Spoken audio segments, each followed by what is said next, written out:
which we call the Twilight Zone. Steve Kerr, and you look at Steph and Clay, and even Draymond with his lack of Is it 2 in a row? 7 points for him. The twirling Doncic. Melting into the defense. The front carry. Strikes. Swing, fly ball. Well hit left center. Ronald Acuna has home rookie rushing record for the Steelers. Look, he came into this game averaging 3.67 yards per carry. 42nd out of 49 qualified rushers. Freeze to begin the third quarter. It has been incredible. Here he comes again. Oh, goodness. And a Greek basketball god. And he was a great guy to teach because he...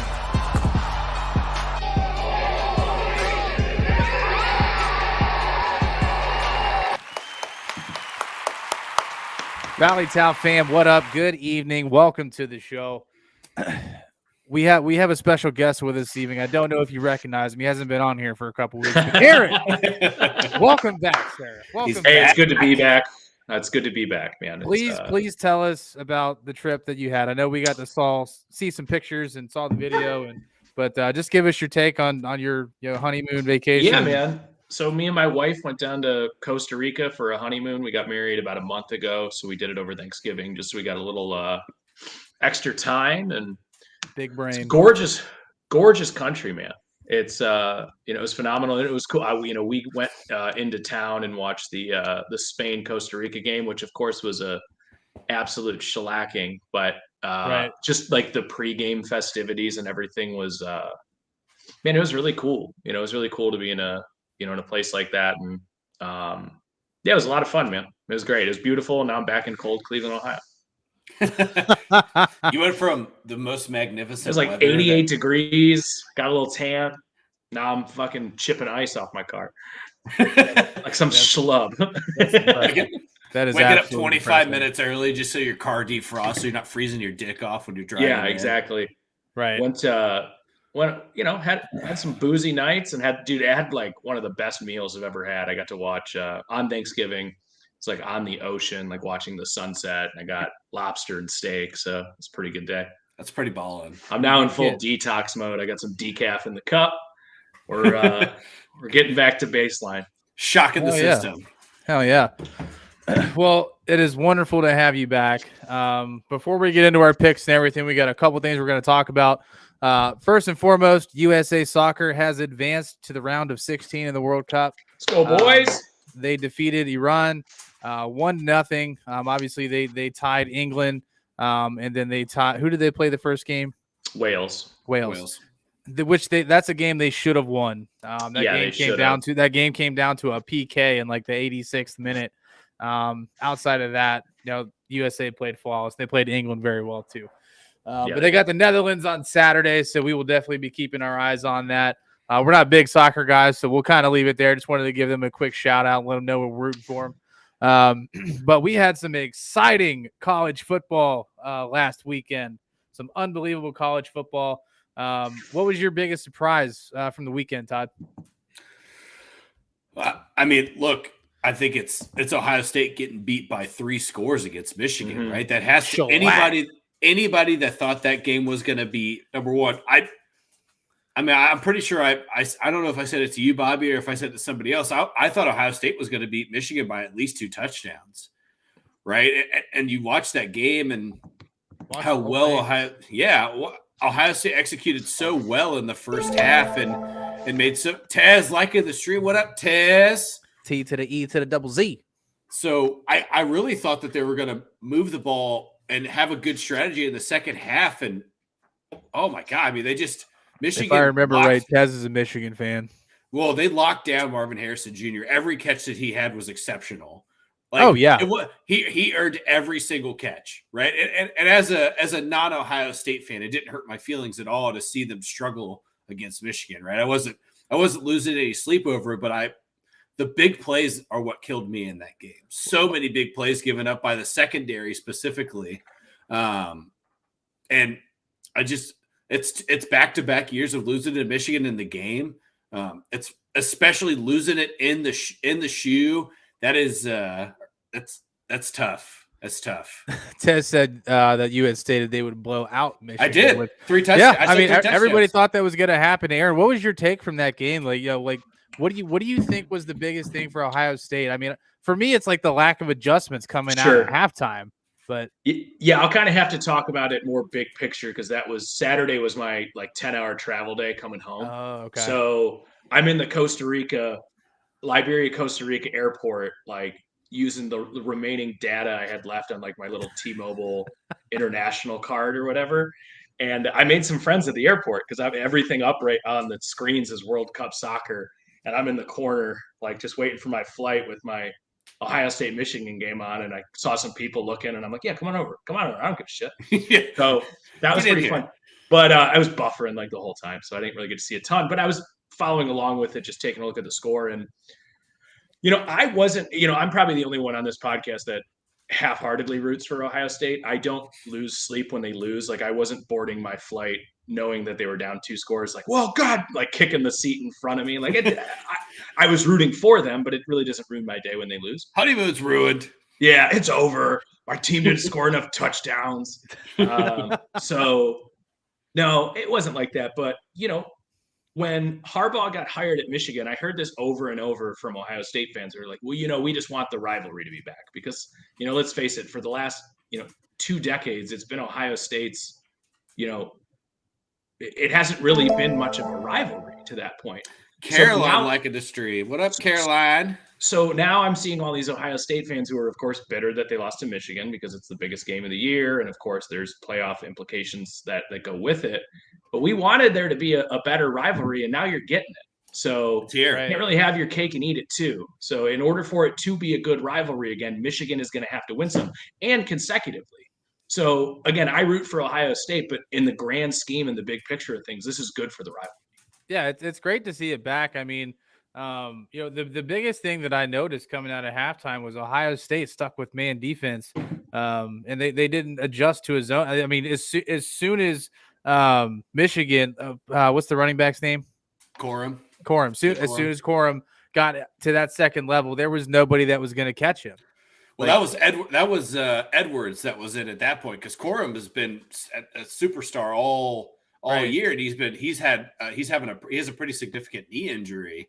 So that's their backup running back that was eating on Ohio State the way that he was, and that it was, I think his name's Donovan Edwards, I think is his name, and then their wide receiver Johnson was the one that tore him up in the secondary. But you're absolutely right. I mean, they played a cover 0 and kept getting beat over and over and over again. Why not just switch to his own? Well, I don't think that defense has the capacity. The secondary isn't good enough to be able to zone out a Michigan offense. I mean, JJ McCarthy, let's call it what it is. JJ McCarthy threw the ball all over Ohio State. And then the response was to hit the panic button and to just put a ton of pressure on McCarthy, who's also extremely mobile. So all he had to do was just get out of the pocket. And he had really nice pocket presence in the second half to be able to go weak side, or to go offhand to be able to scramble and get to the first down marker, I think 2 times on the same drive. And then a big thing that hurt Ohio State in the second half was just bad penalties, right? I mean, they had Michigan in the foot so often. Third and long the first time with a pass interference, and then 3rd and goal with pass interference in the end zone. So it's a culmination of just bad adjustments, and then just lack of discipline, right? A couple of one of the pass interference in the end zone is he just didn't turn around. Yeah, that's all it was. He wasn't tracking the ball. He was tracking the tight end or the wide receiver, and he just had no field presence. He turns around, it's a pick. I mean the ball was right there. Yeah. So yeah. D Smith, what's up, man? You wanted Blue to win one. Yeah, I mean that we're gonna get to that here. That's a great transition to what we're about to talk about. D. So obviously, let me pull up the rankings here. We've got 3 teams that are undefeated. That is Georgia, Michigan, and TCU. And then there's 2 one-loss teams in USC and Ohio State with Alabama, Tennessee, Penn State, Washington, and Clemson, all with 2 losses. So, Aaron, I'll flip it to you, man. What are your projections for the football playoff, and who's going to be in it? I mean, it's looking like it's going to probably stay the way it is. And I think that would probably be the best case scenario. I mean, TCU has Kansas State, which, don't get me wrong, Kansas State certainly is, they're ranked 10th. There's a reason that they're in this game. But that would be a pretty epic choke job out of TCU. It would. And Kansas State gave TCU their toughest game this year, right? Beating them for almost 3 quarters. The TCU surmounted a 17-point comeback in that game. So you're right. It's just a tough one it's tough to say otherwise, but yeah, continue. No, I think that's probably the way it goes. It's going to be chalk there. I mean, Michigan has Purdue, which, there kind of needs to be a realignment in the Big Ten when you have Michigan, Penn State, Ohio State, and Michigan State all on the same side. And then it's like Wisconsin and Iowa are usually pretty frisky, but they're having a down year. So, I think it ends up going chalk. And if anybody's going to lose, it's probably TCU.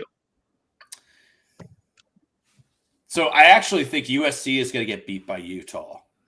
That's my college football playoff shakeup here, right? So you have USC at number 4, Utah ranked right now at number 11. Big L at the beginning of the year to Florida, right? We saw Anthony Richardson play out of his mind in that week 1 against Utah, and then Utah's only 2 losses after that. I believe one of them was to Oregon. Right? Yeah, Oregon and then UCLA. But here's the thing. I watched Utah beat Oregon twice last year. They've brought pretty much everybody back that they had in the season prior. And I just don't think USC plays good enough defense to outmatch them for 4 quarters. So that's my prediction, is that USC gets knocked out of the college football playoff, and then you see Ohio State drop back into that 4 spot again. So I think it's Georgia, Michigan. There's no reason Georgia doesn't beat LSU by at least 2 touchdowns. It's a complete mismatch, the same way that the East and the West are kind of jarbled in the Big Ten. It's not as severe in the SEC, but this happens a lot, especially with LSU kind of in a weird position with Brian Kelly. They're kind of adjusting their, the whole scheme around. I think Georgia wins pretty handedly. I think Michigan beats Purdue by more than, I think the spread's like 17.5. I think they even go through that. I mean, it's ridiculous what they're going to do. Mystery. No, we're talking college football playoffs first, getting it out of the way. It's all football. Yeah, mystery. We're about wrapped up with it. We're just recapping our the crazy week in college football and what's going to be coming up this weekend. Yeah. But yeah, I mean, it's going to be a tough weekend. We might see. I think it's going to be it could be a Ohio State versus Georgia thing. But if TCU takes an L, and USC also takes an L, Ohio State could slide up into 3rd. We could see a Michigan-Ohio State rematch, which that would bring some great ratings for college football. An Ohio State-Michigan rematch. If there is an outside chance that it happens. And I'm saying there's no chance they put Ohio State 3. They'd put them at 4 in the off chance that they beat Georgia, because if you get an Ohio State-Michigan national championship, just start printing the money.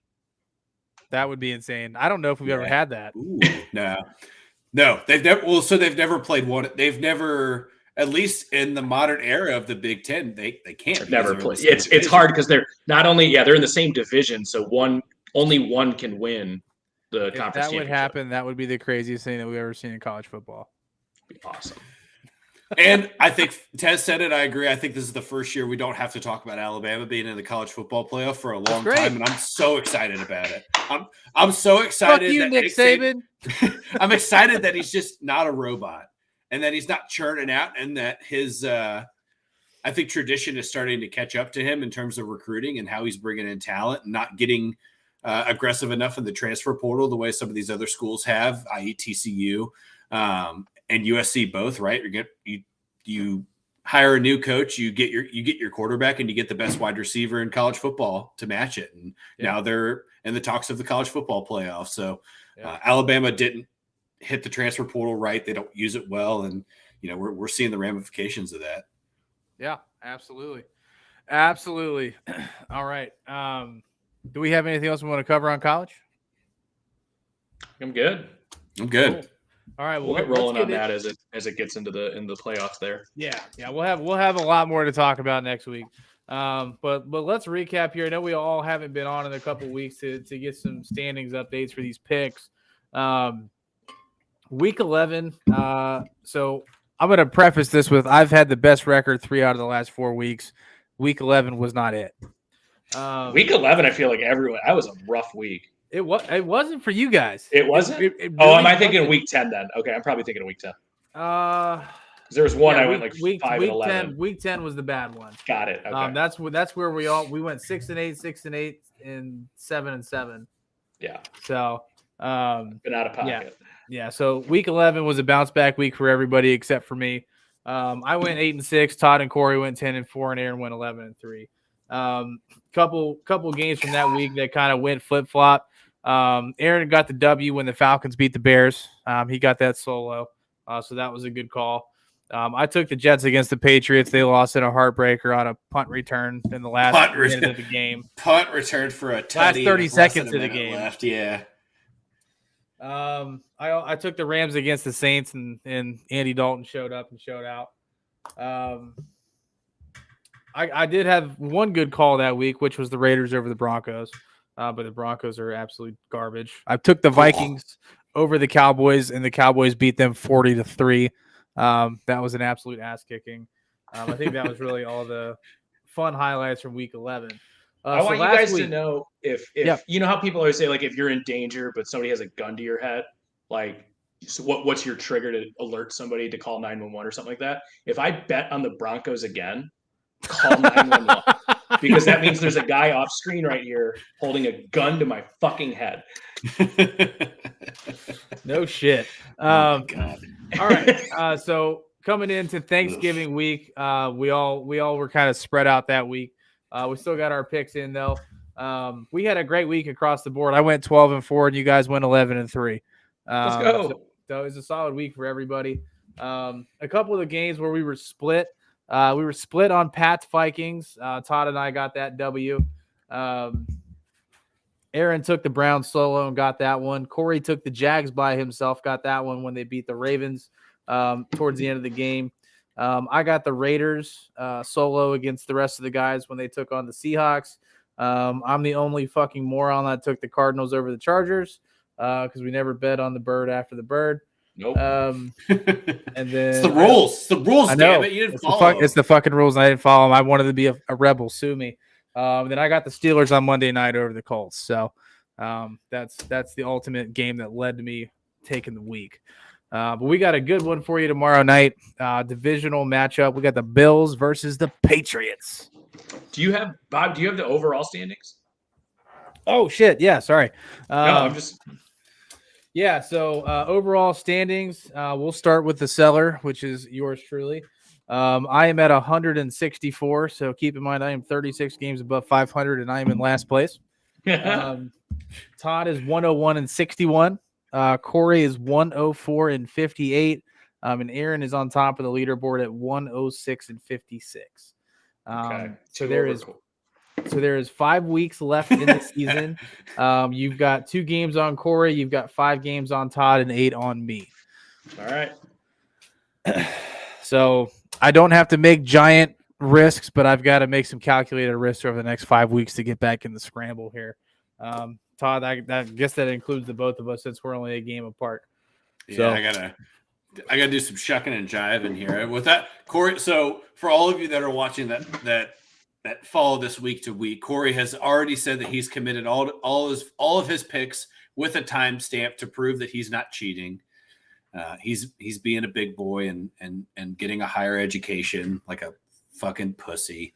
So who wants a fucking master's degree? Oh my God. But hopefully doctors. Yeah, thanks, doctors. This is a house of learned doctors. I got a bachelor's. Doctors. Let me see what's going on with that kneecap. I got 6 years of community college under my belt. Let's get in here and see what's going on with that. I almost had some of that blood come out my nostrils. Oh my God. Okay. Whew. All right. Well, just to let you guys know, we've got some good games that I think we're going to be split on quite a few this week. There's some good matchups. There's some shit matchups, which will both lead to split picks. Well, we'll start with tomorrow night, though. This one shouldn't be too terribly difficult for us. Bills Mafia, if you guys are in here, welcome. You guys are the Thursday night game this week. So you guys are taking the Patriots on in Foxborough. Toddy G, we'll lead off with you. Who you got tomorrow night? Guys, I'm taking the Bills, right? Like I don't think I'm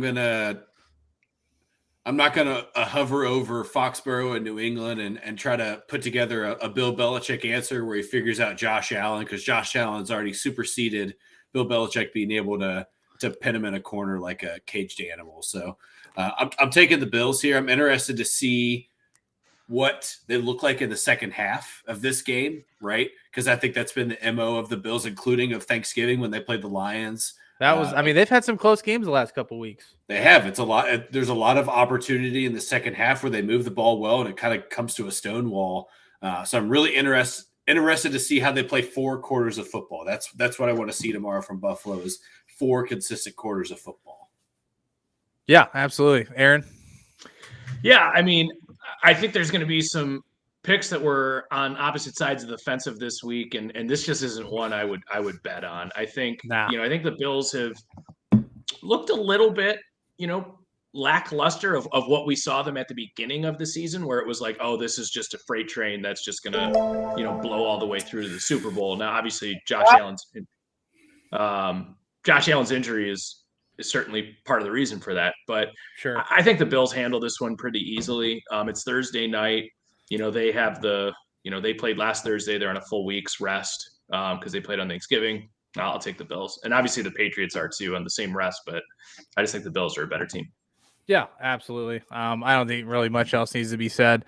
I got the Bills here, and I assume Corey's taking the Bills here too. I don't think he would stray on this one. Rob, what is up, sir? Good evening. Welcome. So I'm going to go ahead and mark us all down for the Bills. If that changes, I can change it later, but I strongly doubt that's going to change. I think you're safe there. Yeah, I think that's one where I can assume that and still be correct on it. All right, let's move on to the next one. We did get some news out of this next game. It is also a divisional matchup. We've got the Packers on the road in Chicago. Rob coming in at an absolute perfect time.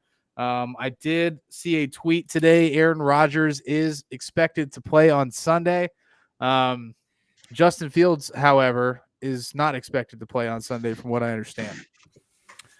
So, Aaron, I'll let you lead this one off, man. I think this is a tough game. This one could go either way. I'm going to assume Justin Fields isn't playing because I think that's kind of the only way that the Bears have a chance in this one. I know Bears fans don't want to hear it, but Aaron Rodgers has great success against the Chicago Bears, and if he's going to play, I'm going to take him against the Bears. If Fields plays, I think that can be a completely different pick. He makes that offense just entirely, a different dynamic. Who's there? Was it Peterman that was playing, or who is it? That's Trevor Siemian. Siemian. Yeah. But he's also injured. He's been limited in practice this week too. Oh, then it's Nathan Peterman. And then their backup quarterback now is former Detroit Lion David Boyle taking snaps over there. Sign him off the practice squad. I don't trust that, and it can change between now and Sunday. But if I have to make my pick on Wednesday, I'm going to go with the assumption that Fields is going to not be playing, and I'm going to take the Packers. Yeah, Todd. Yeah, I agree. I think we've watched really the last 2 weeks for Christian Watson. He's played a lot better for Green Bay, starting to get comfortable in the NFL. I think that was the big thing. He's shown his big playability that everyone talked about when he got drafted by Green Bay, is that he has this speed and size to be able to get open and make these big plays. And we saw a lot of drop balls from him. We saw a lot of miscommunication between him and Aaron Rodgers. In back-to-back weeks, he's had 2+ 50-yard touchdown catches. So I'm interested to see that chemistry grow. But yeah, if it's Nathan Peterman out there, he's going to throw at least 2 interceptions, right? I mean, if history tells you anything, the guy throws on average like 2 picks a game, bare minimum. So I think Green Bay has enough ability to take advantage of turnovers and get a dub here. Yeah, I mean, unfortunately, this is a game where, as a fan, you are going to be robbed because you're not going to be able to see, both quarterbacks. I mean, Aaron Rodgers still won't be 100%, but if Fields doesn't play, you're not going to see the matchup that we all want to see.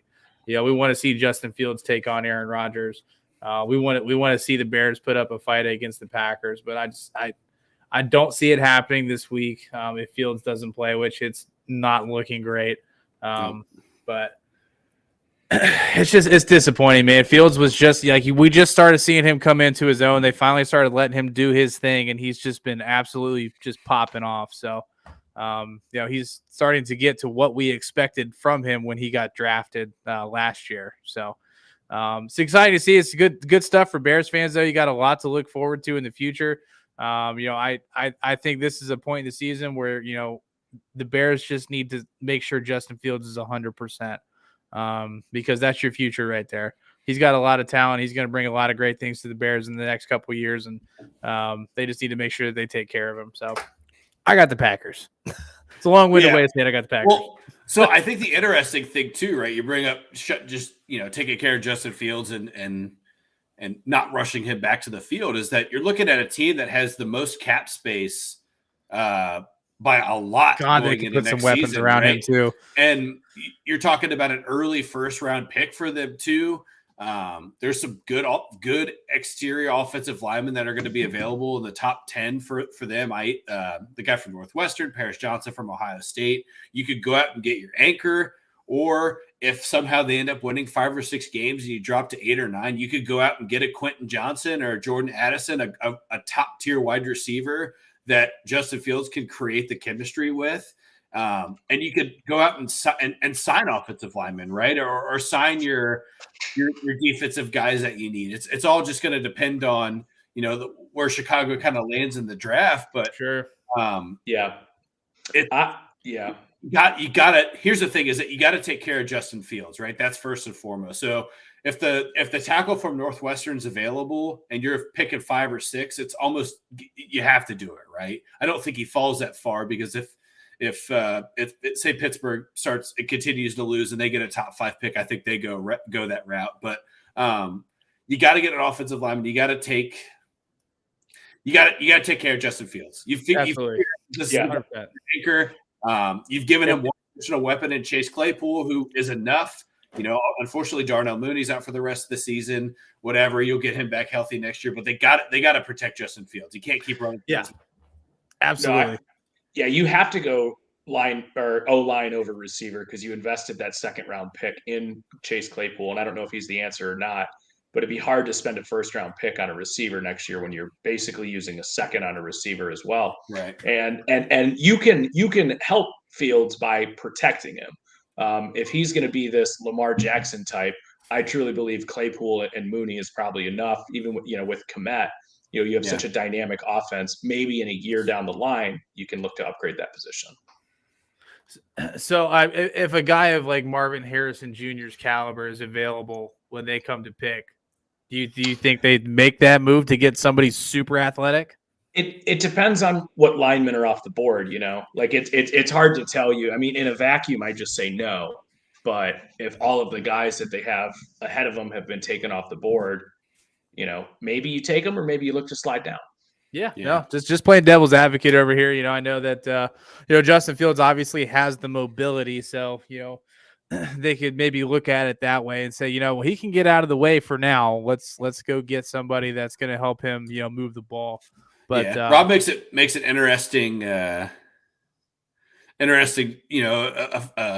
here, saying that they can move back and stack a couple of first round picks. I don't think that's the worst thing in the world, because if say they do end up picking 2, right? There's at least 4 teams that are playing today that are that need a quarterback in the future. And if you could go and get Stroud or Bryce Young at 2, you're going to go up and get him, right? I think that's the real thing, is the Bears aren't going to take CJ Stroud. They're not going to take Bryce Young, and they're more than likely not going to take the edge rusher from Will Anderson, the edge rusher from Alabama either. So you might as well try to, you wave that pick out there with a little bit of money on it, showing see if you get some value. Yeah.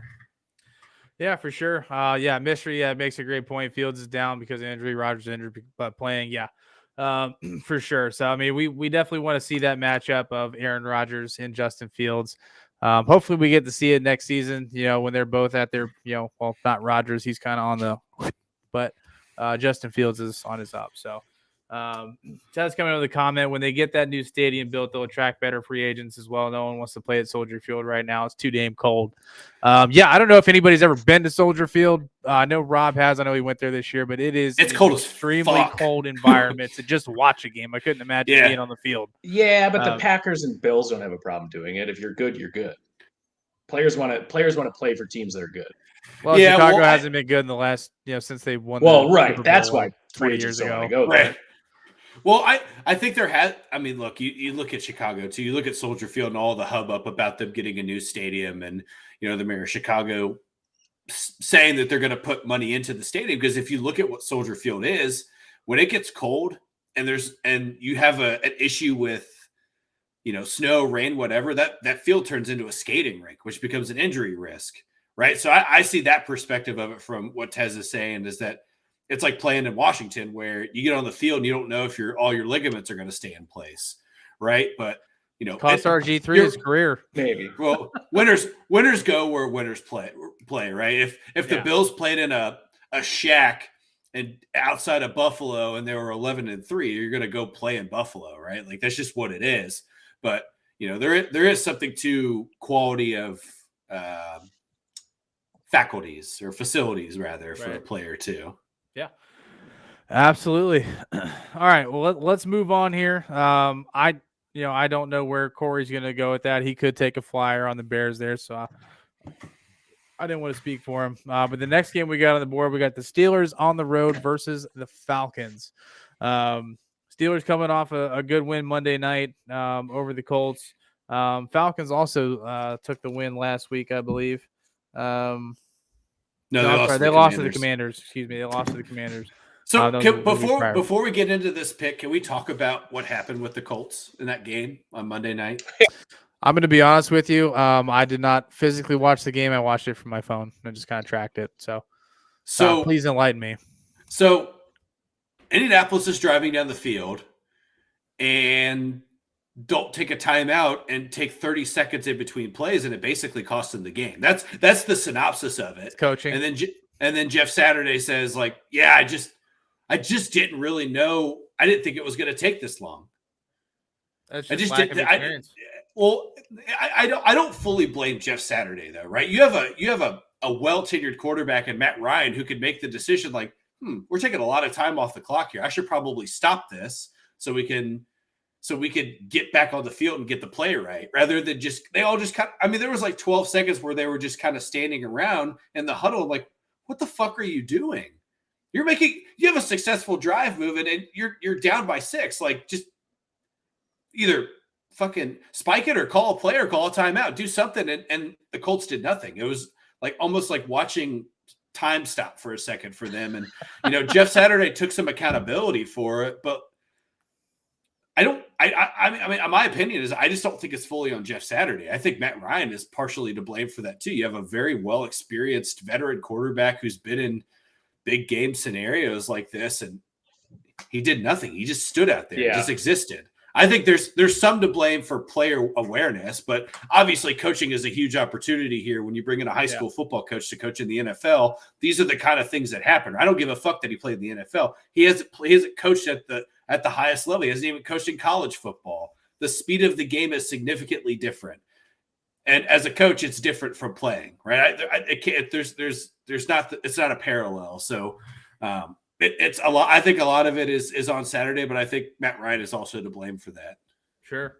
Yeah, absolutely.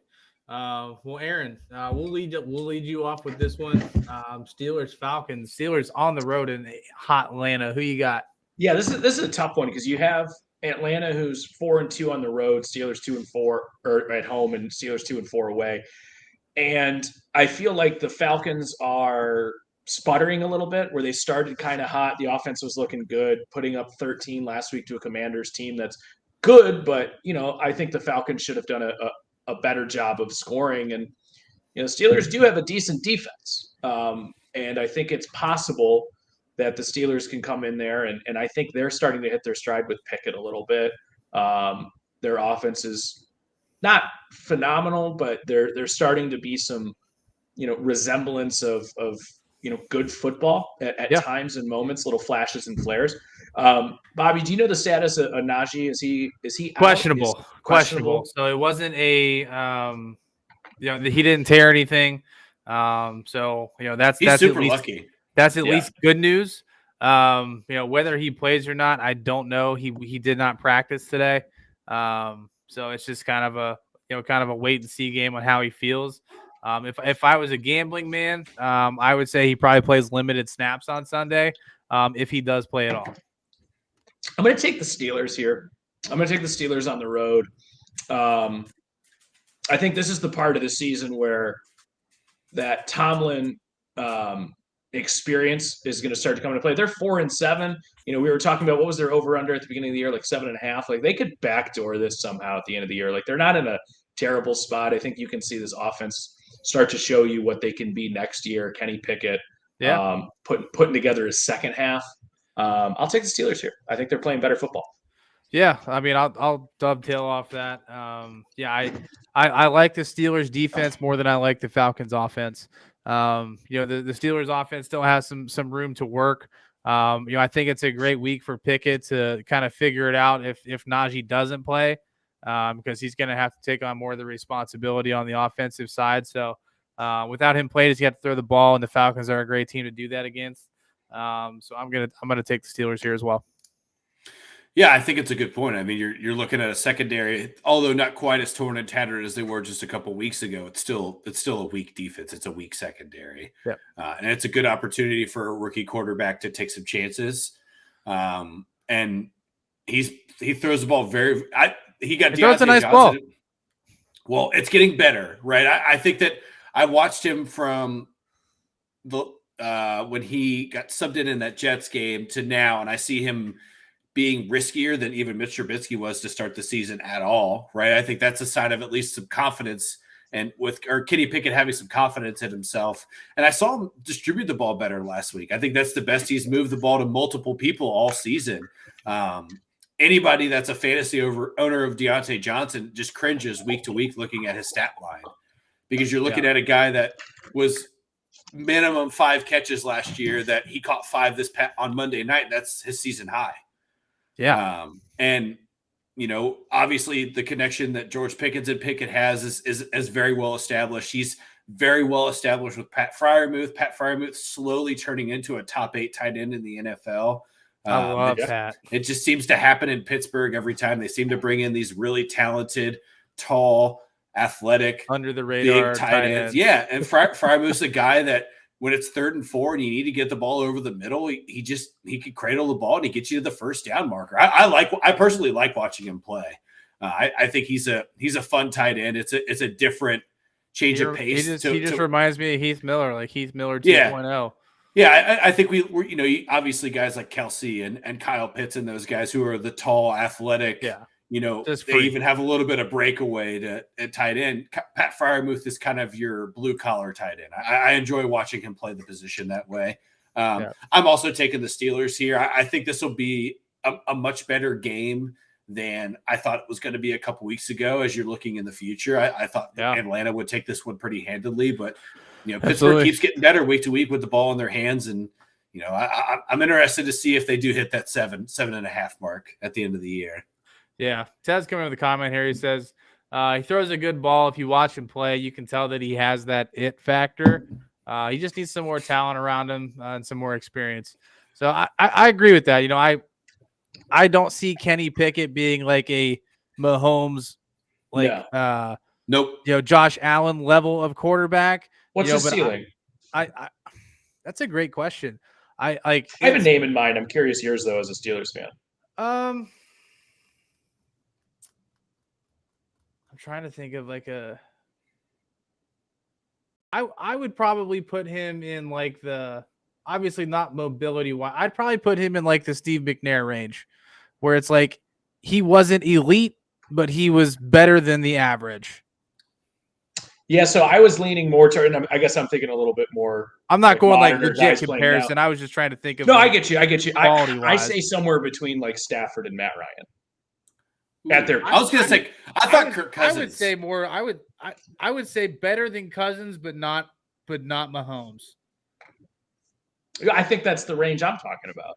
Yeah, I mean, Matt Ryan now it's easy to be like, well, that guy sucks, but like when he was MVP Atlanta, Matt Ryan, maybe that's his ceiling. I don't know. I mean, it's definitely up for debate. I mean, obviously he's just got a different path because he's a smaller guy. You know, he's like a Russell Wilson, Pat Mahomes sized guy.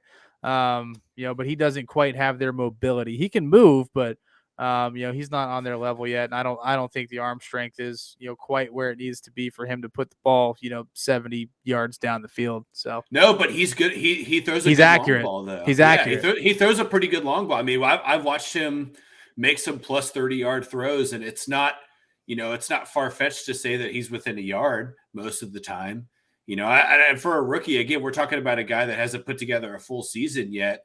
And we're paralleling him with a Super Bowl winner and an MVP. So I think you're moving in the right direction. But until I could see him put 18 or 17 games together, I can't make a good comparison. Yeah, that's why I say Kirk Cousins, because I see the I think that's a fair comparison.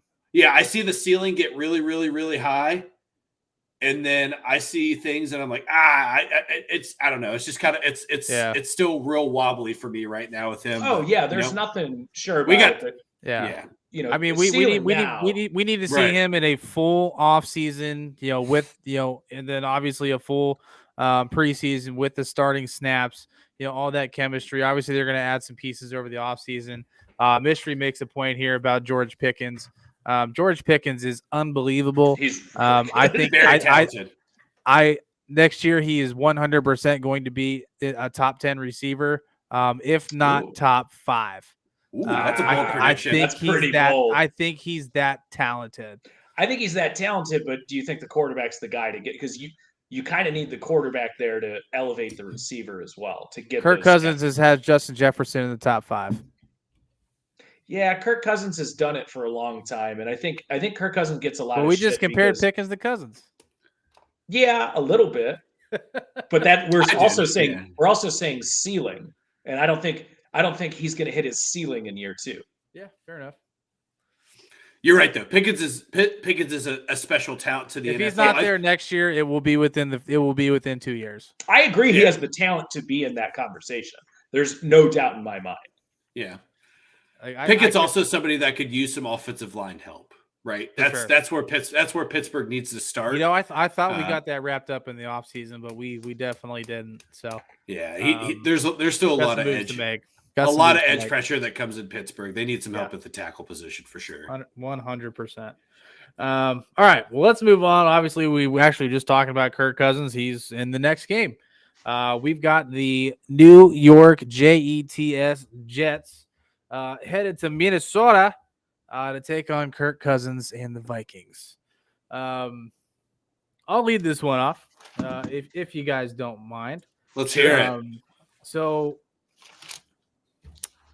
Zach Wilson is unbelievable. And by unbelievable, I mean the man's lack of leadership is just astounding.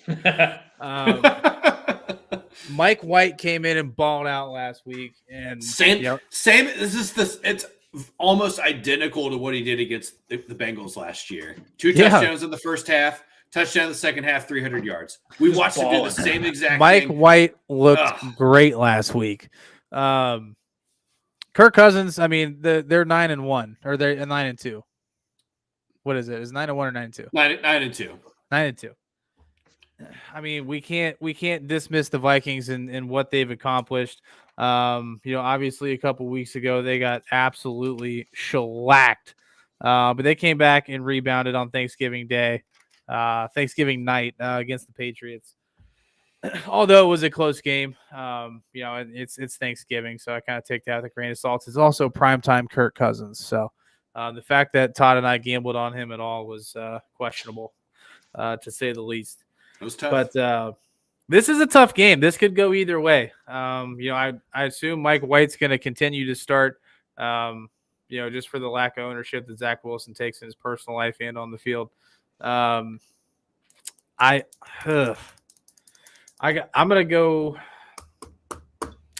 go with the Vikings in this one. I'm gonna take them for a third week straight. I don't know if that's the pick this week. My gut's telling me to lean the other way, but I'm gonna stick with the Vikings. They're 9-2. They've got the consistency. They're at home. It is primetime Kirk Cousins at 1:00. So I'm taking the Vikings. Todd. I think here's the thing I'm most excited for in this week's matchup is Sauce Gardner. Yeah, I was gonna say the same thing. Covering Justin Jefferson. This is Sauce's really truly first. This could be the week he gets scored on. Yeah, like this is the guy that they are going to force you to cover him one-on-one, and Justin Jefferson is the most elusive wide receiver in the NFL right now. Like that's a great point. That's the thing I'm most excited for when I look at this game is like, I want to see what Sauce does against a clear all-pro top 3, top 2 wide receiver in the NFL. Yep. Does he hold up to the kind of to the prowess that kind of hovers around his name right now? I do think that the touchdown thing ends this week. I do think Justin Jefferson gets in the end zone against Sauce Gardner. I don't think it's going to be anything theatrical. I think it's going to be a red zone touchdown, and Sauce will be a little pissed off. It is what it is. But guys, this Jets defense is really good. Yeah. Right? That's the big thing. This is a tough defense. And I think going into the season, if you're going to tell me I was going to have a hard time picking this game, I would have told you you're crazy. Right? But I'm going to go on a flyer, boys. I'm taking the Jets. Ooh. Something in my gut's telling me to take the Jets this week, fellas. I don't think my gut was leaning towards the Jets, but I'm going towards the stats. I don't think Mike White goes out and throws for 300 and 3 tutties again, but I think this Jets defense figures out a way to keep the Vikings out of the end zone a couple times. I really do. Aaron, I'm interested to hear what you have to say. I like it. And Todd, you took the words right out of my mouth because I was going to highlight the Gardner-Jefferson matchup as well. That's probably the best matchup all week. This is probably, or at least really is one of the things I'm most excited to see on Red Zone. You know what I mean? Like to tune in and see what's going on over there. So I'm really excited about that. The other thing, Mike White just gives me some severe like Derek Anderson vibes, where it's like this guy can go out for 300, 3 tutties, no problem, sling it around the yard. He can also go 203 picks. And I think last week they were going up against Simeon, right? So, their defense is good, but they didn't really exactly have a tall task. Right. And it wasn't the gauntlet. It was easy for the Jets to get in their groove. I don't think that's going to be the case this week. I think the Jets have played very well this year. I think their fans should be really excited. I think Sauce Gardner is the pretty obvious defensive rookie of the year. And I think they're going to continue to get better. I'm going to go with the Vikings here just because I think they're the better team. But if we wake up Monday and the Jets have a W next to this one, I'm not going to be surprised. No, same. This is one of those coin flip games that I figured we'd be split on. Yep. I just didn't know which way everybody was going to go. If I was a betting man, I'd say Corey is going to take the Jets. But mystery. I think he will too. With the Bills played on Thursday, you might get lucky and be able to catch this one at 1:00. So I think they'll probably get the Steelers Falcons at 1. You think? I mean, Pittsburgh is much closer to New York than it's in Atlanta. I guess it is. It is on the road. Yeah, but this game is also in Minnesota. That's true. I don't know. Hopefully, you do get to watch this one. It's a good 1:00 game. This is my favorite 1:00 game this week, fellas. It's going to be a good one. If the Steelers weren't playing, this is the game that I'd be watching. But Ted said there's just something about Zach Wilson, though. It may just be me, but he looks like Dexter 2.0. I swear he looks like a serial killer. Yeah, for sure. Serial killer, MILF hunter, however you want to call it. He's in that realm. All right, moving on. We've got the Jacksonville Jaguars coming off of was it last week that they beat the Ravens? Yeah, it was. Yeah. Coming off a great win against the Ravens, and the Lions coming off a heartbreaking L on Thanksgiving to the Bills. This is a tough game to pick, personally. The Lions played extremely well. The Jags just beat a very solid team. I don't know if Lamar Jackson's exactly earning that contract this year with the way that some of these games have played out. But no, this is going to be an interesting one. The Jags are on the road in Detroit. Aaron, I'll let you lead this one off. Fuck. This is such a coin flip for me because I really can see the valor in both arguments. I really think that the Lions have been playing exceptional football the last couple of weeks, even in a loss last week to the Bills. They showed a lot to me. And then I believe it was 3 straight leading into that game that they had won. So the Lions are starting to find their groove. On the other hand, there's the Jaguars who, pretty ballsy to go for that 2-point conversion there at the end. And I kind of love that they did that because that's Doug Peterson putting his nuts on the line. And I've seen the difference between Doug Peterson and Urban Meyer from last year with a lot of the same talent on the roster. The Jaguars have a lot of ways to go. I like Trevor Lawrence. I like what we've seen out of him, but I still want to see more. God, I'm going to take the Lions at home here. It's honestly simply because they are at home. I think this is a coin flip game, and I think it's home field advantage that gives you the obvious advantage in this one. And 3 straight coming into a loss against the Bills, I think the Lions are just kind of in a little bit better of a groove total. Sure, Todd. Yeah, look, we've talked a lot about Trevor Lawrence, playing these kind of these two sides of the fence where we watch him make these really big. I mean, that last drive in the last 2 minutes of that Ravens game was a performance from him. He threw everything. Everything was on a dime. He was mobile. He made great reads. He got people open. It was an exceptional drive. But then I've also watched Trevor Lawrence throw 3 balls into the ground with nobody around. Right. So I think that this is coming off of a really big emotional win like they just did in Baltimore. Then you have to go in to play the Lions at Ford Field. I think this is where they kind of falter back and get back into cruise control, right? They're not really thinking about what they're doing. They're just there to play football. And I think that with what Detroit has done defensively in the last 2 weeks and getting better on that side of the ball with really limited resources that they have, right? I mean, we're talking about a defense that gives up damn near 500 yards a game and held their own against Buffalo in the second half and really kept them out of the end zone for most of the second half. And that offense is still well-oiled. They have all 3 of their running backs are 100% healthy. We watched Jamal Williams and DeAndre Swift and Justin Jackson play very well off of each other. We saw 2 of the 3 get in the end zone. Amon-Ra St. Brown had a great game. I think the Lions are going to take this one, fellas. I think that offense is getting back into, it's rolling. I think just as, obviously if you watched post games from that Jags game, everybody is committed to Doug Peterson.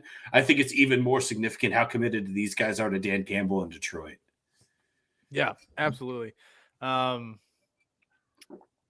don't know, man. This is a tough one. It's hard to bet against the Lions considering the performance they put up last week against the Bills, which I would, considerably put above the Baltimore Ravens at this point with the way that their season is trending. I'm going to take the Lions. I like their ability to put points on the board. Jacksonville's defense, they show up when they want to show up, and it's hit and miss with that. But the Lions' offense has been consistent against some good defense. So, I like Dan Campbell and what he's got going on there in Detroit. So, I'm gonna ride with the Lions with you on this one. And I think that's the right choice. You have, Lions are coming off a little bit of an extra break from Thanksgiving, at home. Yeah, that's just.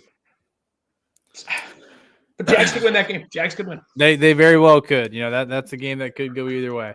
All right, well, let's head over to Philadelphia for this next one. We've got the Titans on the road taking on the Eagles. I don't think this one's going to be too terribly difficult for the panel here, chat.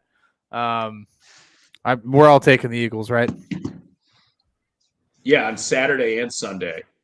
Go USA Men's Soccer. Hell yeah. Anything you guys want to touch on about this game, or what performance? Eagles are last legit, week, man. This is a legitimate Super Bowl contender team. I really love what Jalen Hurts has been doing this year.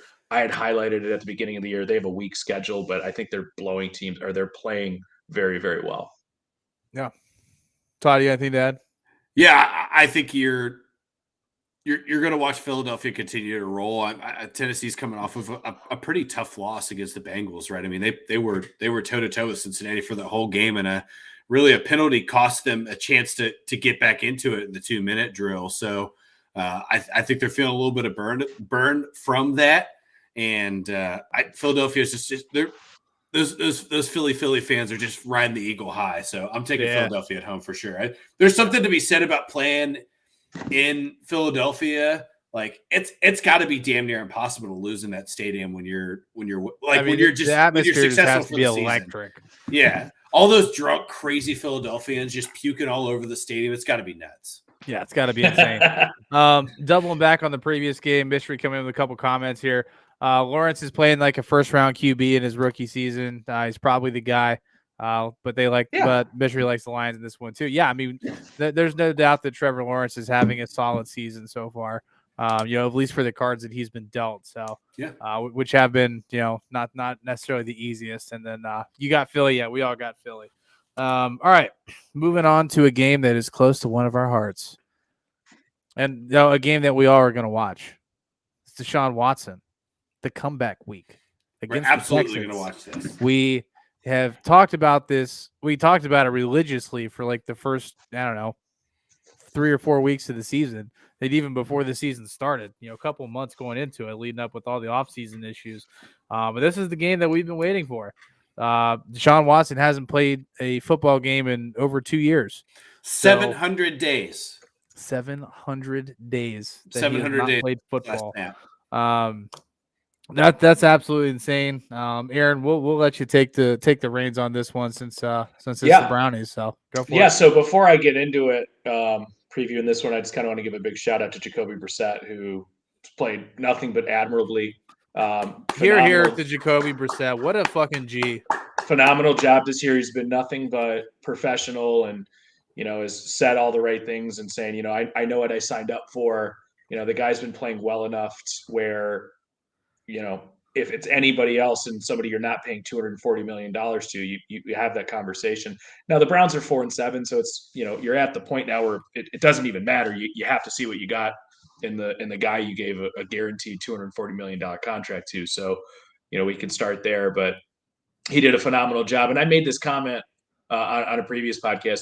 He's probably like the best Browns quarterback we've seen in a long time, if not since '99, maybe outside of Tim Couch.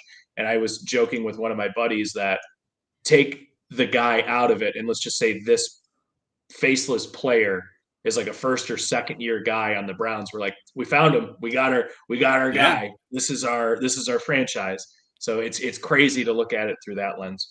But yeah, I just want to give a shout out to Jacoby. So, I mean, from a game perspective, I think the Browns handle this one fairly easily. I mean, the Texans are probably the worst team in the league, but there's going to be a lot more energy in that building because of the situation of Deshaun Watson being a former Houston Texan and, a disgraced one at that. So we're going to talk about it a lot. And, if you haven't heard my comments on it, I implore you to go and listen to any time we've talked about Deshaun Watson. But now we're in the middle of the football season and it's time to talk football about it. If you guys want to touch on the other stuff, there's no problem with it, but I'm middle of season mode. And, I think we've said all we need to say about what exactly went on with football. That. Let's just analyze the game. What we think is going to happen there. So from Deshaun's perspective, like you guys said, he hasn't played in 700 days. You're going to see a rusty looking Deshaun Watson. Oh, yeah. I also think you're going to see Nick Chubb in the first time in his career not be the focal point of what the defense is necessarily looking at. The offensive line has been playing good. Nick Chubb has been playing elite as always. Amari Cooper has been playing well. David Njoku, we were talking about top 8 tight ends, has really solidified himself this year. And we saw that catch Odell he made in the end zone to get the Browns over. That was a crazy catch. It's honestly nice to see him finally get it going because he was so hyped up. and he was having such just a bad time in Cleveland. And I'm just finally glad to see him. Like, we're not losing another great player because of shit quarterbacks. Well, it's not. I mean, part of it was, I mean, he dropped a lot of balls. Like, he was always a hyper athlete, and it's good to see him kind of put it all together. But one of the things he always was a really excellent run blocker at the tight end position. So even when he wasn't catching balls, he still deserved to be out there. But he's such a good athlete that if you can get him in space and those over the top balls like we saw against Tampa Bay, he's really, he's certainly not Kelsey or Andrews or Kyle Pitts or anything like that, but he's certainly that second tier, in my opinion, of the top tight ends in the league. Listen, Houston, this is going to be a hell of a warm-up game for Deshaun, I'll tell you that, but everyone in the world is going to be rooting for the Texans, I know. Yeah, so you got the Browns in this. Oh, yeah, I got the Browns, and I know everyone's going to be rooting against them and rooting against Deshaun, and I totally understand you would be that. doing yourself a disservice if you went against your fandom as a collective whole. Right. So, no, well, and the only point I'll leave with it, because I know everyone wants to, it's very easy to go fuck this guy, because trust me, I get it. Now that we're playing football, and this is a purely hypothetical, because everyone's going to root against the Browns, and I've made peace with that.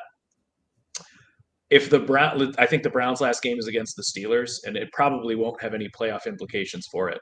But let's say the Cleveland Browns are playing a team that you need to beat so your team can get into the playoffs.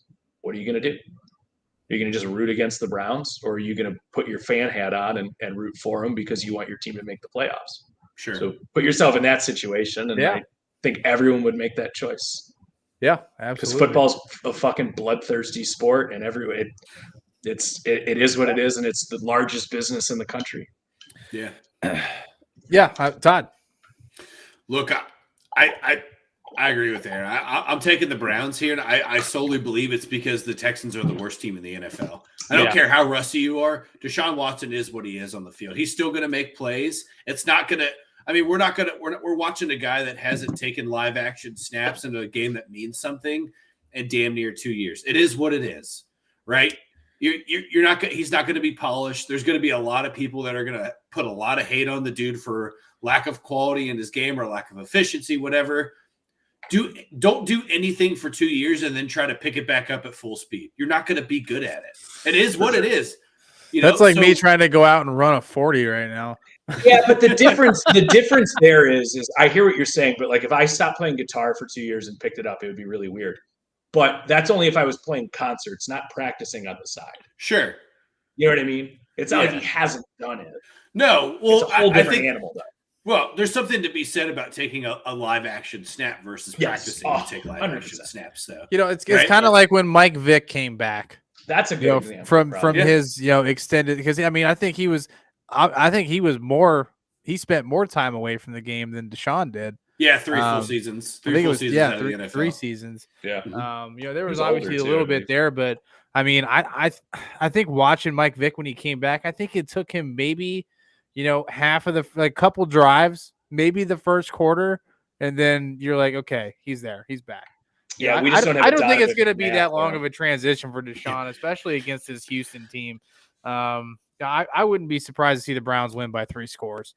I think the Browns just absolutely go out and beat ass this week. I'd be very surprised. I still think Dameon Pierce is going to fucking feast this game. I think so. So I think that's a good point. I wanted to make that point about Houston. I think we watched them get down so quickly against the Dolphins last week that Kyle Allen was literally just all they did was throw the ball in the second half. They ran the ball one time in the second half and they scored a touchdown on it. You're going to watch Dameon Pierce go to town on Cleveland's defense. He is going to run worst run defense. Yeah, he is going to run all over them. I think that this is a potential 100-yard game on the ground for him. 2 scores, 100 yards. Yeah, I believe that for sure. Yeah, I mean, I have him in 3 leagues, and I'm hitting the lineup button for him because he's got to be in the lineup for me. Well, I mean, to the point that Aaron made a little bit earlier about Chubb having the opportunity for the eyes to not solely be on him, I think that makes this a great game for him and Kareem Hunt. Because they're going to be really dialed in on Deshaun Watson and making sure that, Deshaun Watson doesn't come and tear them up, in his first game back in Houston where he left. I would say Nick Chubb's probably. I think Nick Chubb's going to go for at least $125, in 2 tutties. I like it. I think they're going to use a lot of read option with Deshaun and Nick absolutely. Chubb. This is going to be a run heavy game on both sides of the ball. But I like Cleveland's running game more than I like Houston's. Although I love Dameon Pierce. Yeah, I'm taking Nick Chubb over Dameon Pierce 115 times out of 100. Just from a fantasy perspective, you've seen Pierce struggle the last couple of weeks because he's the sole thing on Houston's offense that you really have to take away, and it's a lot easier to take away the run game. Cleveland has just Mack truck size lanes regardless. So if you have Pierce, play him with confidence. Yeah, no, Dameon Pierce is going to have a good week this week. Let's move on to one of the more lackluster games of the week. I don't know. It could be exciting. We'll see. We'll see what the panel has to say here. We've got the Commanders on the road taking on the Giants. I think this is an exciting game. I like this game. Yeah, this is a wild card game. It's just 2 playoff teams. Yeah. God, you're talking about a team that's won 6 games in a row, if I'm not mistaken, right? The Commanders, or is it 5?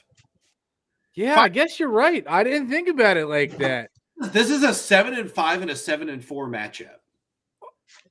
Okay, if wildcard teams that we're if you could have put a parlay bet on that they were going to be these records going into week 13, I would love to have seen the odds on that going into the season. It's probably 1,000,000 to 1. I mean, you're talking about a division wild card matchup. Okay, I stand corrected. This is going to be probably it's a big game. Is this a 4 o'clock or a 1 o'clock this week? This is a 1 o'clock game. This is a dude. The 1 o'clock time slot is absolutely stacked. Well, when you got 11 games, it makes it pretty easy. Yeah, shit, that's true. We might have to go. We might have to go to the bar on Sunday, Todd. Find somewhere that's got all the games up. Okay, Todd sold. You had me at let's go to the bar. Actually, that's a great point. This is a great sit at the bar all the televisions week. Yeah. I mean, you can't get all that action at home as much as you want to have it. Pun intended. Dude, I could do a 3 TV setup in the living room, buddy. You just give me. You remember? Was that last year when I brought both TVs down? I had the computer up in my living room. Yeah, I had a Sunday ticket. I had it all, man. I'll run a Sunday ticket trial and bring some TVs down. We can watch some football that way. I got about 4 or 5 extra screens in this house somewhere where I can make it happen. I can bring my laptop over. Let's do it. At a minimum, you always have to have the dual. Yeah. No, that's fair. That's usually mine's TV. TV laptop. Yeah, that's 2 screens though. That's 2 screens. Yeah. I mean, or if Declan's on, well, you know what you could do, Todd, is you could have one on the computer that you're on now. We've got the TV, and then we could bring a laptop over. And just log into all the accounts, and then I'm in. We could have at least 3 games on. Yeah, let's do it. All right, sold. My Sunday is taken up. There will be no stream on Sunday, chat. Gentlemen, you weren't on the podcast last week.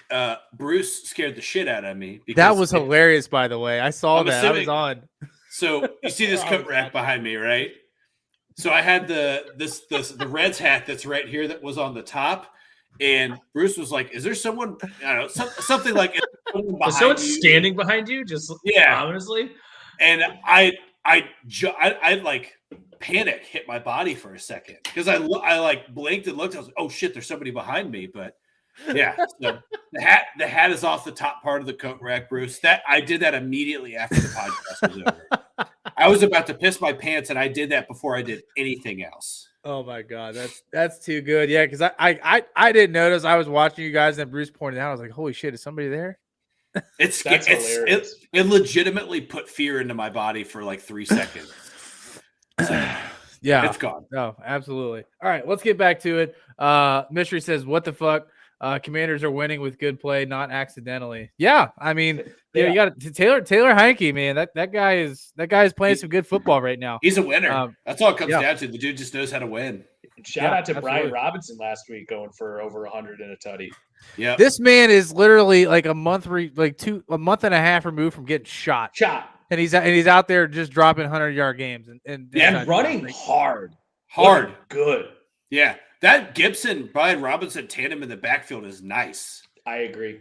Yeah, that's a nice duo back there, and they got a good stable of receivers too. Yes, that's what I was going to roll right into it. You have 2 former Ohio State receivers and Curtis Samuel and Terry McLaurin, who both catch the ball very well.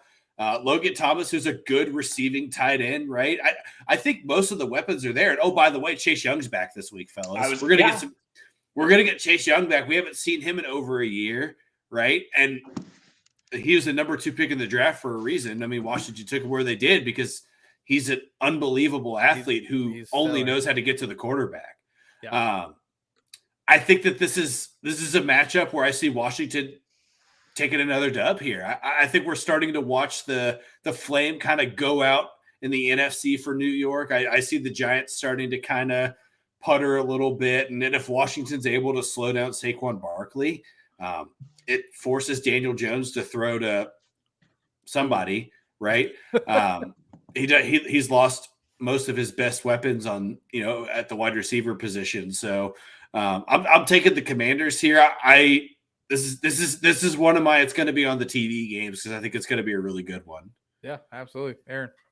Yeah, I'm with you guys. I'm taking the Commanders. I think me and Todd were kind of doing a little yin and yang there, talking about it all, and it's all the same points. They have good guys on offense. Their defense is playing at a top 10, if not 5 in the league right now. And of course, you're bringing back your best defensive player this week. We'll see how he's doing. I'm sure they're going to have to rotate him in, but they were still good enough in his absence where, just him being back is obviously going to be a plus on defense. Yeah, sure. We've seen him be an absolute game wrecker. We'll see what we get out of him, but I'm happy to see that he's going to be back there. Me too. And I agree. I think when you're looking at the line graph, you're looking at the Commanders on the upswing and the Giants on the downswing. Not that the Giants can't turn it around, but I'm not a huge Daniel Jones believer. I think Saquon Barkley has been good, but game plannable. And what I mean by that is, the defense is same. The Giants are obviously better than the Texans, but it's the same thing we were just talking about. Daniel Jones needs to beat me if they're going to win. Exactly. So I'm taking the Commanders here. I agree with you, Todd. I think this is going to be a phenomenal game. Again, another great game in the 1:00 slate. I'm actually surprised though. Bobby, I'm assuming you're on the same side here, but I thought we were going to have a little bit more discrepancy on this one. I'd be interested to see what Corey does. No, I'm riding the Taylor Heineke train. Is that how you say his last name? Is it Heineke? Heineke, yeah. Heineke. Heineken.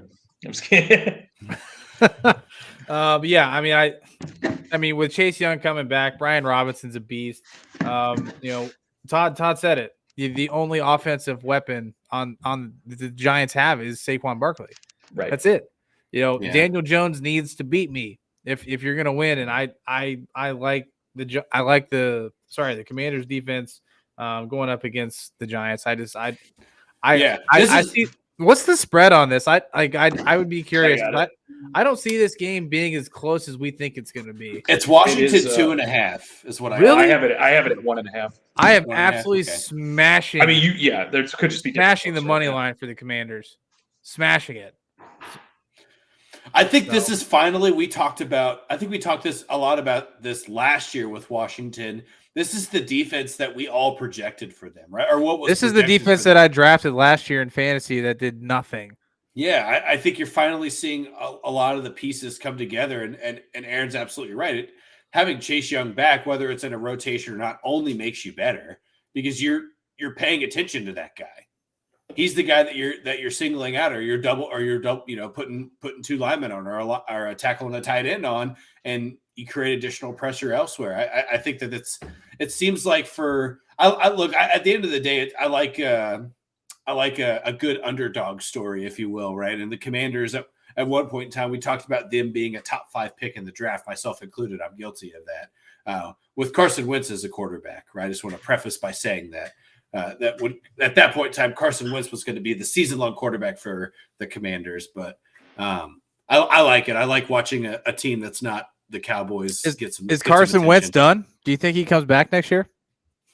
No, as a backup. I mean, even as a backup, somewhere. He goes somewhere else. Play somewhere, yeah, he's a backup somewhere else, right? He's not in Washington. He's a backup somewhere else. I think he's solidified his position in the NFL as not being able to cut it. right? It is what it is. He just can't. He doesn't have big game. He doesn't have big playability, and he doesn't have the just general ability to keep you in a game. He did it he did it for a while early on, but it's just not there. He'd be a fine backup. Yeah, I think his soul kind of got crushed when he got hurt and Nick Foles took over and won the Super Bowl and kind of. It absolutely changed him. Yeah. I don't think that there's anyone that would argue that. He was having an MVP season before he got. Yeah. I mean, it completely changed. It changes who you are when a community just turns their back on you, right? Which is kind of what happened with him. Yeah. Obviously, same thing for Matt Ryan. Similar situation. Well, not similar, but similar scenario where he, obviously lost a big lead and was never the same. So just obviously, there's some big turning points in their careers. That can definitely change a human. Carson Wentz was definitely once a top tier quarterback, and that's obviously not going to happen from this point moving forward. So it's unfortunate to see. You never want to, you hate to see that for a guy. You definitely feel for him. Definitely a guy that had the ability and just can't get out of his own head. So yeah. But all right. So we all three got the Commanders. I will be interested to see if Corey does take a flyer on that one and take the Giants. It wouldn't surprise me, but I think he's going to roll with the Commanders. That's my bet. Just because they're just on such a hot streak right now. Moving on to the Broncos game. I was waiting for this game because I want to throw this little quip out there for you that I read on. I've Facebook. been waiting for this. All right, the Broncos are on the road versus the Ravens. I'll make my pick. I'm taking the Ravens. I don't believe in the Broncos in any way, shape, or form. Russell Wilson is on pace to throw less touchdowns than bathrooms in his house for the entire season, which is hilarious. That stat is being tracked, but it is still being tracked to this day. That's not the quip. So Melvin Gordon, I think he put out a tweet. I read it on Facebook, but it was like a picture of a tweet. He said, I'm not Matt. Mystery, we're talking about Carson Wentz. Unless you were just saying Carson. Exactly. I think that was a dig on Carson Wentz. Yeah. So, but Melvin Gordon quoted himself saying that Russell Wilson made them warm up to Will Smith. And it wasn't even Big Willie style. It was Willennium. And that was it. That's the only soundtrack that they listened to. Willennium. Is that true?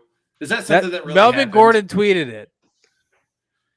I don't know if it's true or not, or if he's just like being an asshole, but it's believable. That's what I'm saying. Like, would it surprise you? No. Look, anything that you tell me that this guy does that's abnormal, I just believe it.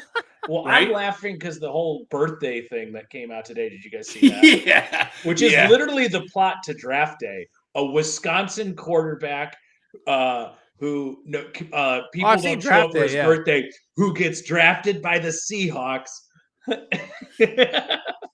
Just fucking weird, man. But then traded to the Browns. No, it's a miss. No. Oh no, that was the running back. I want my picks back, defense. you pancake eating fuck. Right. Draft day. The fucking Browns. What a terrible movie. Ultimate it's movie. a terrible movie, but it's hilarious because it's terrible. Costner. Big shout out. So, the new season of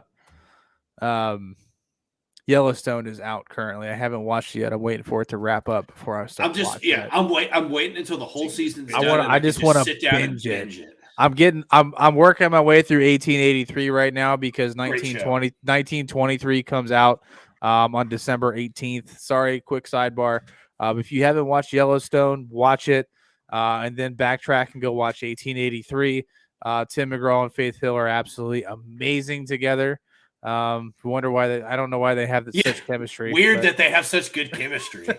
But no, it's an excellent show. And then 1923 is the sequel to the prequel. Yep. And it's starring Harrison Ford and Helen Mirren, which that's just going to be phenomenal. So. Boy, they're milking this cash cow, huh? Oh yeah. Yeah. I saw children's Halloween costumes for Yellowstone. I looked at Mary. I was like, "What 4-year-old is watching Yellowstone and understands what they're wearing? What 4-year-old is walking around as Rip? Like that's what I want to know. That's gonna be my new daily attire."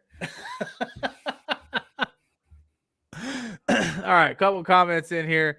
The Broncos have the mystery. I mean, I wouldn't say decades. I think that's a little too long. I mean, they still had a little bit of. They did win a Super Bowl. They won a Super Bowl within the last 10 years. That was Peyton Manning.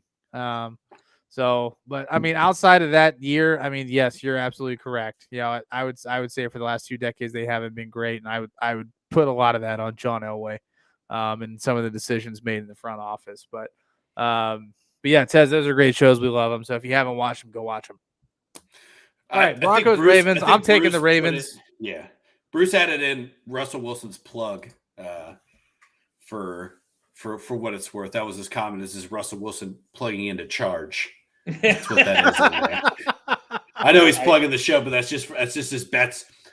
Russell Wilson's like a 2015 Tesla Model 3. You've already gotten what you wanted out of it. Now you got to charge it more often than what you feel like is necessary. The battery is degrading. It's just losing. It's starting to corrode just a little bit. Bobby, you said you're taking the Ravens. I'm sorry, I didn't mean to interrupt you. No, you're good. Yeah, no, it's just like any technology. You know, it's more susceptible to viruses as the years go on, and maybe he's succumbed to some of that. Yeah. And that's why we're listening to Millennium on repeat for practice and warm ups. God, I would shoot myself in the face. Big Willie style, I could handle because That's what makes it worse. It's Millennium. Yeah. Right. I was like, I mean, Big Willie style. I jammed to that shit as a kid. That was one of the first CDs I ever had in my CD player. Right. I fucking loved it. Yeah, because Wild West had just came out too. So you were listening to the Wild West soundtrack. You were listening to getting jiggy with it. Yeah, no one. You know Miami. Who listens to Millennium? Robots. Yeah, because that's their soundtrack. That's their coding soundtrack. There's so many great examples of this. It'd be hilarious if he just did this all the time. Where he's like, "Hey guys, you want to come over and watch my favorite Coen Brothers movie?" And you're like, "Oh, Fargo, Big Lebowski, No Country for Old Men." And he's like, "No, we're gonna watch Hail Caesar." Guys, if you want to watch this back in multiple clips, these will be shorts for us in the very near future. Just be prepared for that. He's just the worst. Yeah. All right. Well, let's get to the game here and move on. All right. I'm taking the Ravens here. I don't think anything really else needs to be said. I know the Ravens took a bad L last week, but I just don't trust this Broncos offense with any shade of my imagination. I know Aaron's taking the Ravens, unless there's somebody next to you. I don't know if I don't know if the code rack man is standing behind Aaron or not. Yeah. Shit. So I just want to. I'm also taking the Ravens, but I just want to say one thing. I think we're watching. I've watched the Ravens offense for really the last 6 weeks slow down and not pick any speed back up. Lamar Jackson's playing himself out of money every single week. I just want to point that out. I mean, weeks 1 and 2, I'm like, oh my God, this guy's going to get a monster contract, right? He's going to rush for 1,000, throw for 4,000. It's going to be absurd. And then I've just watched him not make big plays or really just plays to keep a drive going. I think that's my big thing for him is that he stonewalls a lot of drives by just bad decisions. And I don't think that's anything different in his career. I think we've watched him not always be the best decision maker or not be the most accurate, but shit, I thought that the way he started the season, I was like, oh, this is MVP Lamar. You're going to watch him do really It's like big watching things. a stock. It's like at first it's like, and you're like, damn it, I wish I would have bought. And then now it's just steadily just falling and falling. He is Carvana in the NFL if we're comparing stocks. He is, right? You bought it way too high. You bought it at $200 something a share, and you're like, oh shit, it went to $8 a share. What am I gonna do now? That's kind of where he's at right now. I've just invested my life savings, and he has to run the rest of the AFC gauntlet too. And I think you're going to watch him. I mean, they have the easiest schedule through the rest of the year, right?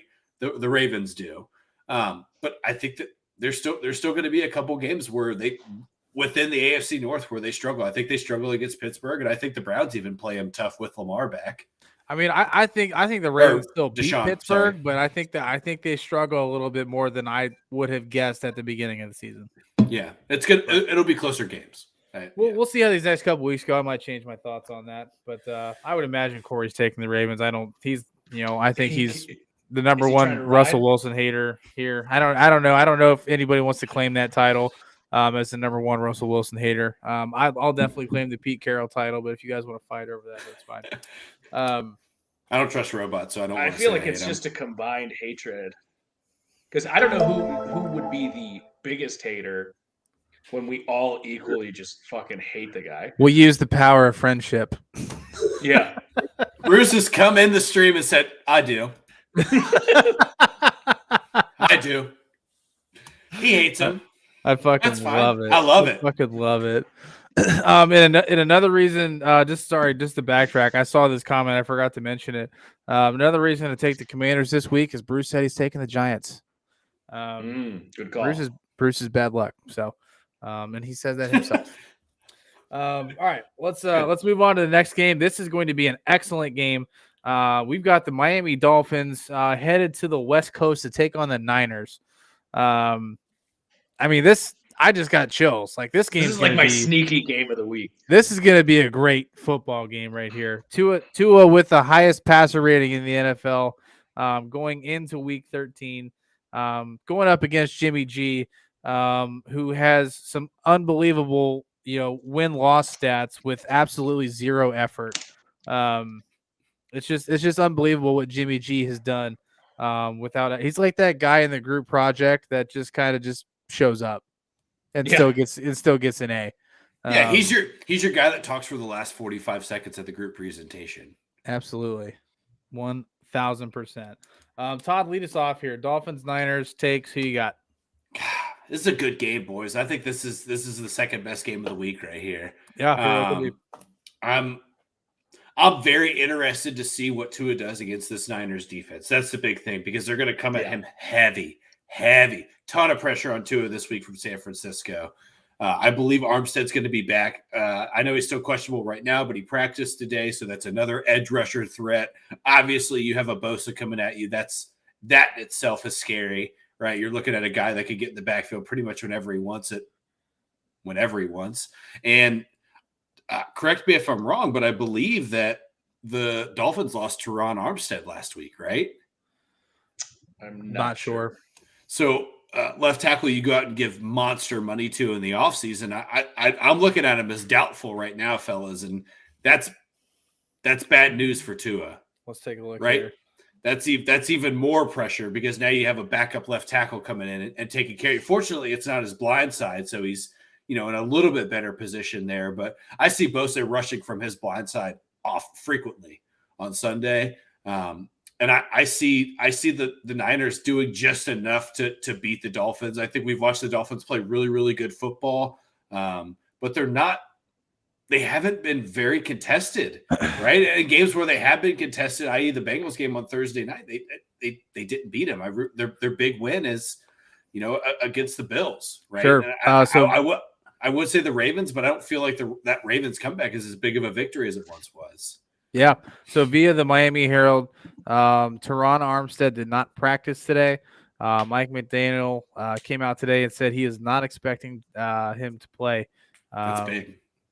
After the injury. So yeah, I mean, you're talking about a top 5 tackle in the NFL and Teron Armstead, and not having that out there against San Francisco is pretty pertinent. Mm-hmm. So he didn't rule him out, but he's not expected to play. So we call that doubtful in the NFL world. Yeah. So doubtful usually means no. Yeah, he had a partial. So it said he had a grade 2 pectoral strain, also known as a partial tear, which for a tackle, that's pretty damn important. It's very important that you have the ability to use your pectoral muscles, your chest, to push people and grab them. In some capacity. So, Carp, thanks for liking the stream, buddy. Appreciate you stopping in. Yeah, Mystery coming in the comments said it will be a great defensive game, but Mystery's got the Niners. Aaron, who do you have? Yeah, I think the thing I'm most excited to see for this game is it's the young Padawan against the master, McDaniel and Shanahan. I think that's something that's going to be really interesting with this. I think you're going to see a lot of I think these are two of the sharpest young minds in the NFL. And I've really enjoyed what I've seen McDaniel do in his short time down there in Miami. I'm going to take the Dolphins here. I think they're rolling. I think they're playing excellent offense. And Todd, I think you bring up a great point with the left tackle. That's certainly something to look out for. The San Francisco 49ers probably have the best defense in the league, not, maybe saving Dallas. And it's going to be an amazing matchup between the two. I don't trust the 49ers to put up the points in the same way. I don't love Jimmy G. Obviously, having McCaffrey, Deebo Samuel, everything like that, they certainly have the weapons. But boy, just the way that Tyreek Hill can just game break, and obviously having Waddle as a number 2, really when he arguably could be a number 1 for a team. I think Tua has been playing great football this year. I know it's been talked about, and obviously everyone focuses on the injury and the concussion he had this year. But I think it's taking away from a truly career-defining season where I think everyone last year was pretty down on Tua, and he's done a complete 180 that I just haven't seen, or I haven't remembered seeing in the recent past. I'm just gonna roll with the Dolphins just because I just like the way they're playing right now. But this is probably the game I'm most excited to watch on Sunday. Todd, I'm sorry, I missed your pick as I was looking up that Todd and Armstead information. Who did you have? I'm taking the Niners. Okay. Taking the Niners. I figured this was going to be a split in general. Yeah, I mean, this is a tough game, man. What's the spread on this? San Francisco's 2.5 is what I have. Yeah. Okay. God, that's awesome. Oh wow, I have 4. I'm sorry. I was reading. Yeah, 4. 4 is correct. San Francisco 4. I apologize. San Francisco, I was reading 4 points at home, so obviously favored a little bit. Still be not favored. A ton. It's just, oh my God, I want to look at some past history here. So the Niners beat the Saints. Shut them out. Yeah, less than 200 yards from the Saints. It's a great matchup because the Niners just shut out the Saints, and the Dolphins have just been putting up 30 points at ease. Yeah, I mean, Tua had 300. Played the Texans last week, so that's not really a challenge. I know. Yeah, but Tua also threw for 300 yards in the first half of that game. Right. He threw for 299 yards in one half. And the Dolphins have not played great teams their last couple of weeks. They've had the Texans, Browns, Bears, Lions, Steelers. Sheesh. I gotta ride the Tua train here, man. There's too much going on with Tua. I like him better than I like Jimmy G.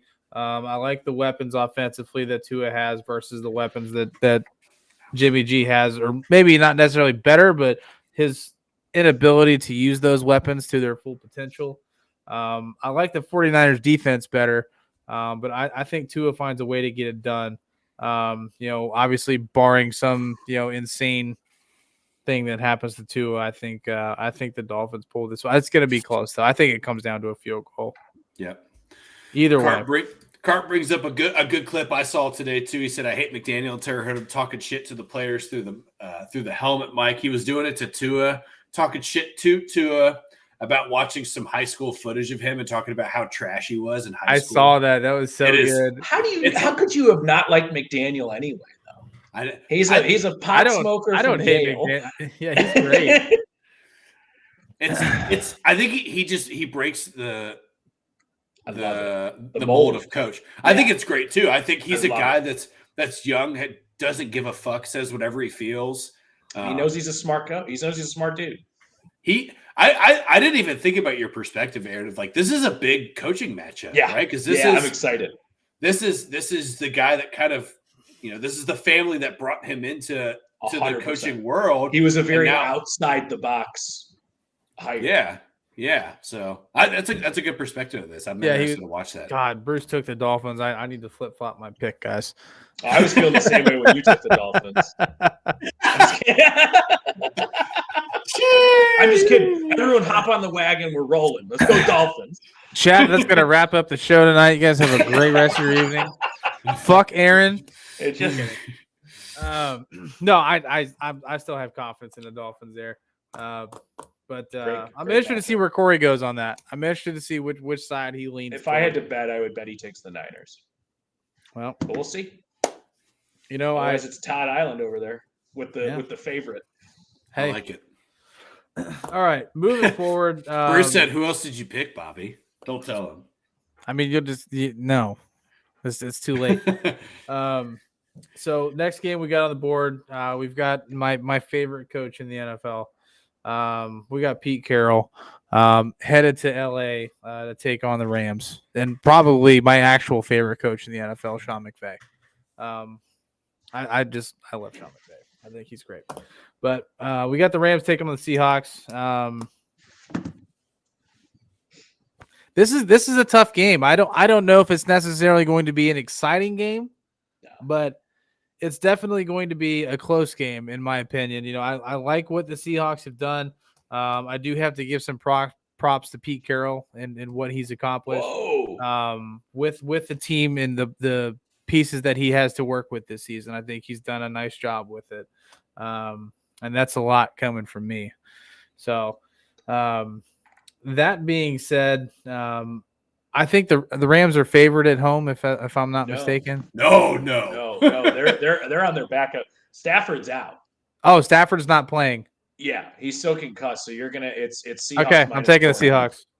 Yeah, I was gonna say you were doing the whole preamble there, and I was like, this one's pretty easy for me. I'm hammering the Hawks here. Okay, yeah, I got. I didn't know Stafford wasn't playing. I'm taking the Hawks. Yeah. So no Donald's Cooper out Kupp, too. no Aaron Robinson or Allen Robinson, no Aaron Donald, no Matt Stafford. Sean McVay might be injured. I don't know if you guys saw him with the helmet last week. Got fucking knocked his lights out. Poor guy had a swollen face for the rest. Head of the coach game. has a stage 3 concussion. Guys, I have the Rams as the third worst team in the NFL right now. They're bad. They're bad in the current position that they stand out. Going into the beginning of the year, right? It didn't look like this, right? But you lose Cooper Kupp, you lose Allen Robinson, who, call it what it is, he's had a tough year. The run game, you have no idea what's going on there. They've decided to go with Kerryon Williams and Cam Akers. And now you've lost Aaron Donald, who's all of your defense, or 95% of your defense, or the defense rotates around him. And it's their offensive line is horrible. Right. Horrible. Again, injuries are plaguing their offensive line. So they've certainly, I don't want to call it Super Bowl hangover. I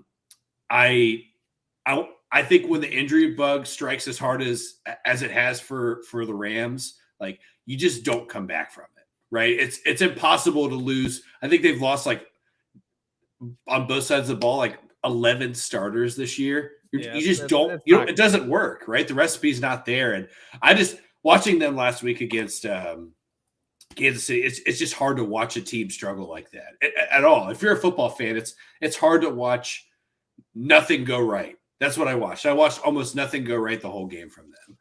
Yeah. No, I mean, I'm obviously on the Seahawks as well. And when you're as down bad as the Rams are, listen, the Seahawks don't have a great defense, but I just don't see how the Rams can keep pace. They're out too many guys on offense to score. We saw it last week. They played the Chiefs, and their defense played admirably and kind of kept them in the game, but their offense had no business moving that ball. And I think the Seahawks do a decent job of putting points on the board. I think it's a boat race. I think it's a runaway, and I got the Hawks. Yeah. Kenneth Walker III, if you got to put him in your lineup, he's going to run. This is a guy that legitimately could run for 125 yards and have 2 touchdowns. Yeah, absolutely. Yeah, absolutely. All right, let's move on. We've got the Chargers, the other team in Los Angeles, headed on the road to take on the Derek Carr-led Raiders. Todd, I'll let you lead it off. Who you got? You thought Josh Jacobs had a big game last week, boys. He's facing the second worst run defense in the NFL and the Chargers. And Derek Carr got it going last week. Yeah.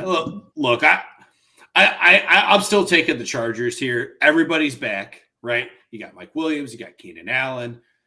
You got everything on the offense is fluid. It's a high-powered offense. They move the ball. They'll move the ball around really well. I think Las Vegas will have a hard time keep going points for points with them. But it is really exciting to see a leading rusher not be Derrick Henry in the NFL too, right? I don't know how you guys feel about that, but I love Josh Jacobs this year. He's just proving, out of nowhere. He's proving every week that he's going to get paid next year. It's not going to necessarily be the team friendly contract that I think people thought that he would get based on kind of his career trajectory. I mean, he's the leading rusher in the NFL. He won them the game last week against the Seahawks, over 200 yards. I love that part of it, but I just think the Chargers offense is just too powerful for the Raiders to beat it. So I'm taking LA and Las Vegas. Aaron. Yeah, and just to kind of build off of your Jacobs point, I mean, it's a new regime in Las Vegas. They didn't pick up his fifth-year option, and he's leading the league in rushing. You're right. He's going to have a plethora of opportunities next year. It's probably not going to be in Las Vegas, but good for him. I agree. For putting his best foot forward, literally, especially last week. So that's all to say. I'm also taking the Chargers. I just wanted to give credit to Jacobs there. But listen, I think the Raiders have just been so underwhelming all year. I've taken them, a couple weeks, and they've just let me down constantly. It's not as bad as the Broncos, where I'm like, if I pick them, call the cops. But they're right there for me, where I don't feel comfortable taking them in any game, and I'd rather I think I'll end up on the plus side fading them. And I like the Chargers better overall. And I also think the Chargers are playing for something this year that the Raiders are in too deep of a hole. So, if the Chargers punch them in the mouth once, I think the Raiders will back down a lot easier. Sure. I'm actually going to go on the opposite end of this. I went with the Raiders last week by myself. And I actually came out on top on that one. Hey, and I'm gonna continue to ride that train. I'm gonna kind of mirror your points in the fact that the Chargers haven't exactly impressed me this year. Neither have the Raiders. The Raiders haven't been great, but Derek Carr had his best game of the season last week. So I maybe he finally got it going.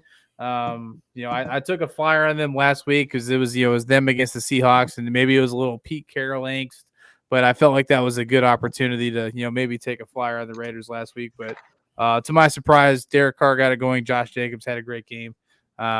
Ooh, this is big, boys. Breaking news: the Rose Bowl has signed an agreement that will allow college football playoff to expand to 12 teams in 2024.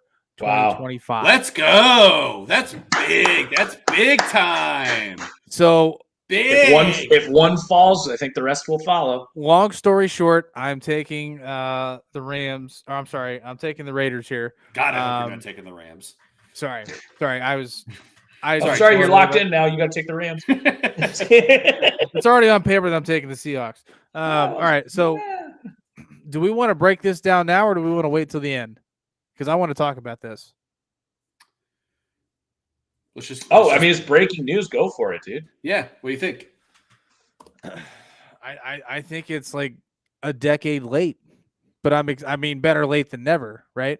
I guess my biggest curiosity is it going to impact the length of the college football season, and how is this going to play out? Those are my questions, because I see this is going to be 12 teams. It's fantastic. It's exciting. It's going to give a lot of teams an opportunity that don't necessarily get an opportunity to get into the spotlight.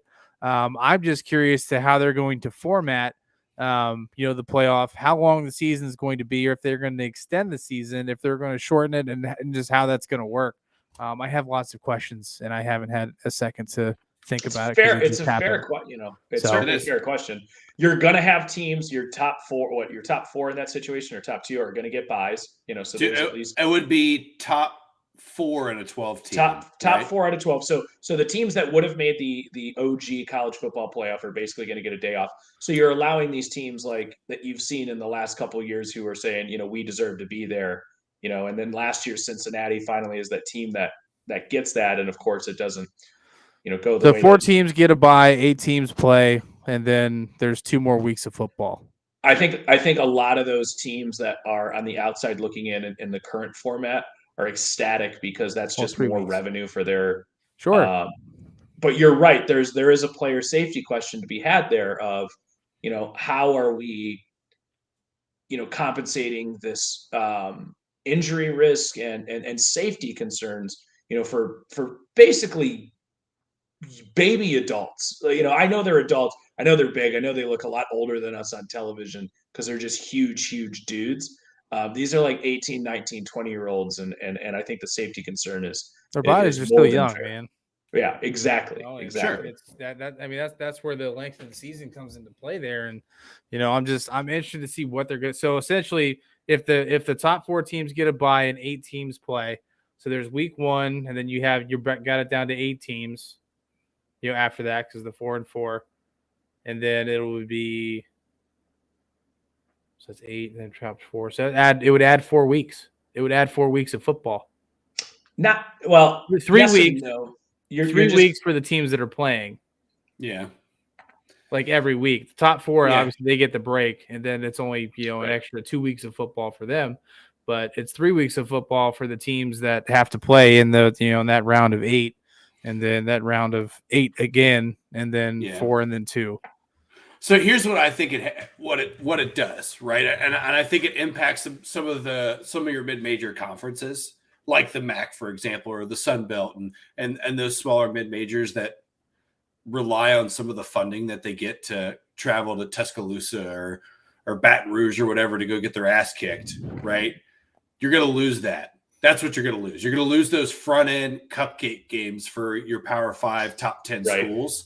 That's where that's the money part for me, where I think it impacts the most, is that a school like a Bowling Green or a Miami or a Toledo, they're not getting that big check to go get beat 63-0 and walk out of there like, whatever, we had fun, we played a football game, but now we get to upgrade our facility. So that part changes.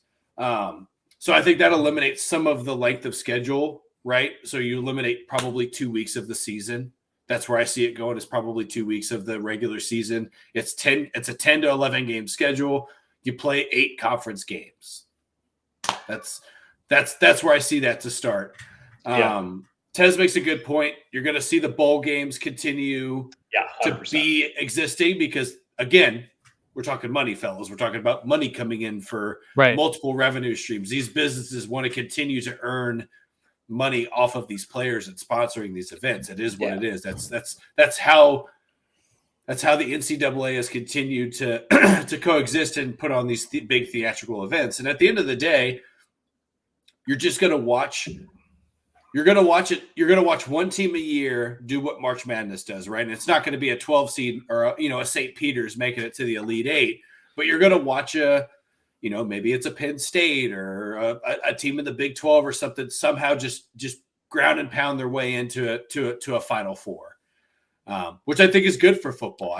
Anytime it's more screen time, it's more ticket sales, and it's more sponsors. So it's a win-win-win across the board. Businesses make more money. Players get the opportunity to show off their stuff. No more Senior Bowl, right? That'll go away. Yeah, for sure. So stuff like that will go away, I think. I think you've already lost a lot of interest from most of the guys that play. Well, the Senior Bowl is more about recruit or doing draft scouting. I don't think the Senior Bowl is going anywhere. Well, I guess maybe because you're talking about a lot of, or maybe they limit it, right? They do something different, but I guess most of the guys that are in that probably. Now, I think what it's leaning towards, and you kind of mentioned it, like the Bowling Greens of the world, and that get a $5 million or whatever check to go get their asses kicked. I think the NCAA has kind of been going towards the direction of there really does need to be a separation of, division. Basically, there's all of these teams in Division I. That, let's face it, there's some conferences that don't necessarily belong. And don't get me wrong, I love MAC football. I love Bowling Green State Falcons. But at the same time, I understand the fact that they're not really in that tier. So I think what you're going to see is maybe at a certain point, a break off of the Power 5 with, the rest. All of those teams are now going to be eligible for this 12-team season. But you're right, Todd. I just think you're going to lose some of these cupcake games, which is good for the viewers. It's probably bad for some small-time schools, but, that's kind of the nature of the beast. Yeah. Yeah, it's going to be interesting. We'll dig more into it as more of this story develops. Definitely exciting, though. Definitely needed. Long overdue. I think it's going to be great. You're not going to have the the guaranteed, just the 4 teams, the Alabamas, the Georgias, the Ohio States in there every year. You might be able to see some actual diversity when it comes to these playoffs. So it's going to be exciting to see. We'll definitely keep track of it. All right, Todd, I'm going to let you lead this next one off. Rematch from last year. Chiefs coming to Cincinnati, taking on the Bengals. I want to know your thoughts on this one. This is the exact same situation the Bengals were in last year, when the Chiefs. Well, not necessarily the exact same, but it's close. It's a similar position, right? It's a similar time of year. Look, here's the deal, fellas. I'm not gonna try to give some big breakdown, deep dive analysis. This is gonna come down to who has the ball last. That's what this game is to me. This is a back and forth. I think there will be a lot of stalled drives in this game. I think you've watched the Bengals defense last week take away the biggest weapon Tennessee had in Derrick Henry. They did it very, very well. I think Travis Kelce is much more challenging to stop than Derrick Henry is. Just in general. But it's not about stopping Travis Kelce. It's about limiting his impact on the score, right? He can have 10 catches as long as he stays out of the end zone. He can get in the end zone once, right? That's what the Bengals have to focus on, is keeping big play Travis Kelce off the field, because he's always going to be on the field. He's going to get open. He just finds a way to do it. You could double cover him. He still finds a way to get open. It is what it is. But when the Bengals played the Chiefs last year in the regular season, they had to worry about Tyreek Hill and Travis Kelce. And Travis Kelce had a really good game in the regular season against the Bengals. Tyreek Hill stalled. And then we kind of saw the flip-flop in the AFC Championship for most of the game until the second half. I think that the Kansas City team that you were watching, specifically the Patrick Mahomes that you were watching this year, is a different quarterback than last year for Kansas City too. That's the thing that concerns me the most about Pat Mahomes, is I've watched him make more plays out of the pocket this year and be more elusive than he has been in his entire career. That's the thing that concerns me, is are the Bengals going to be able to keep him kind of inside the grounding lines, right? I'll call them the grounding lines, because he eats most outside the grounding lines. And is he going to be big play Mahomes? That's it. Right. If you can limit, right? I'm not saying eliminate or take away. If you can limit him being able to put these 55-second theatrical drives that he does, right? Because he doesn't need 2 minutes. He needs 55 seconds most of the time. We watched it. If you can limit that, and if you could slow him down, right, which is what the Bengals did last year to him, and in the second half of both games, they slowed him down. They forced him to play into their game on defense. Then you win this game, right? That's kind of all the recipes here. Here's the thing, though. I'm taking the Chiefs, fellas. I'm taking the team that I think plays the overall better football this year. It sucks for me to say that out loud. I don't feel great about, saying that the Chiefs are going to beat the Bengals. But here's the thing. When the Bengals played the Chiefs last year in the regular season, I made the same pick, and I was very happy to be wrong. So I'm picking the Chiefs, but if I'm wrong, I'm the happiest wrong person on this on the podcast right now. Fair. Go ahead. Well, so I agree with you. It'll be interesting to see. It's leaning towards Jamar Chase is going to be back. I'd love to see what percentage back that he is. But you also have the Chiefs that have lost 2 in a row to the Bengals, one in the playoffs. And I think that's going to leave a bad taste in their mouth. And I think, it's going to – how much pride do the Chiefs have? They're a team that they just need to get into the playoffs, and they feel like they can roll over anybody. Now, This is a game that isn't really going to – if they drop it, isn't going to ruin their playoff chances. They're still going to be right there. It could affect seeding in the end for sure, but it's not going to affect the fact that they're going to be in the playoffs at the end of the season. So I kind of want to see the kind of pride that the Chiefs play with. I know Mahomes is, seen as this otherworldly quarterback, and obviously Kelce has been his, right-hand man through this whole thing. How do these guys come back and respond and say, are we going to put, our hands on the throat and take this game over? And I want to see that. If it's not for Niners, Dolphins, or it's this one, These are the two best games of the week and the ones I'm most excited to see. I'm going to take the Chiefs as well. I picked them to win the Super Bowl, but I really want them to – I'm picking them because I expect them to show in this game why I picked them to win the Super Bowl at the beginning of the year. Sure. I'm taking the Chiefs, and it's for the main reason that, it's really tough to win 3 straight against a team of Kansas City's caliber. And I know Patrick Mahomes doesn't take that lightly. He's a man of pride. He likes to win. He doesn't like to win. He loves to win. That's just his pedigree. It's what he's about. Don't get me wrong. I think the Bengals are making the right strides. If Jamar Chase plays the whole game, I think the Bengals have a better chance. But I can't see any world in where the Bengals take 3 straight from the Chiefs. Even though it's across the course of a season and a half. I just statistics tell you that's just not going to happen. Yeah, and look, the Bengals beat the Chiefs in the regular season because of Jamar Chase's big play ability, right? And every team has figured out how to pretty much eliminate that from Cincinnati this year. They took away the big play factor that Jamar Chase has, and they force him to be a good route running wide receiver, which fortunately he's one of the best route runners in the NFL. So it doesn't falter him too terribly much, but he beat them last year on 2 huge plays, right? Two 50+ yard plays. And it's not going to happen twice in a row, right? They're not going to continue to let him do that. They're going to force the Bengals they're going to force Joe Burrow specifically to move the ball around more. And now Jamar Chase makes their offense a fuck ton a lot better, right? Yeah. It's not like they're going even if he's on the field and he's not getting the ball, he makes their offense better. Higgins is a good enough receiver to be a number 1. He elevates Higgins as well. And I think, this is my opinion. I don't expect you guys to share this with me as a Bengals fan, but Higgins has been all pro without Jamar Chase on the field. He puts up all pro numbers without him on the field. Higgins has been excellent. I'll give you that.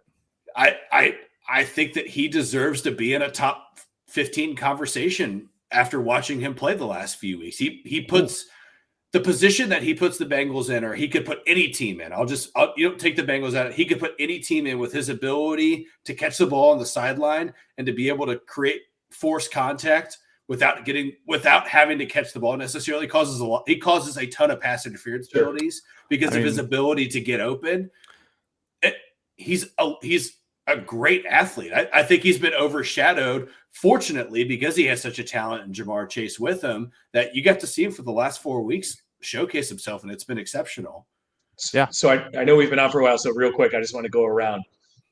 Best number 2 wide receiver in the league, Higgins or Waddle? Ooh. Right now I'm taking T. Higgins. Tough, right?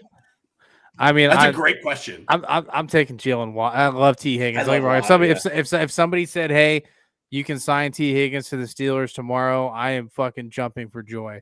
I love T. Higgins. I think he's great. I don't think he's. I think he's just like Jalen Waddle's here and T. Higgins is like here.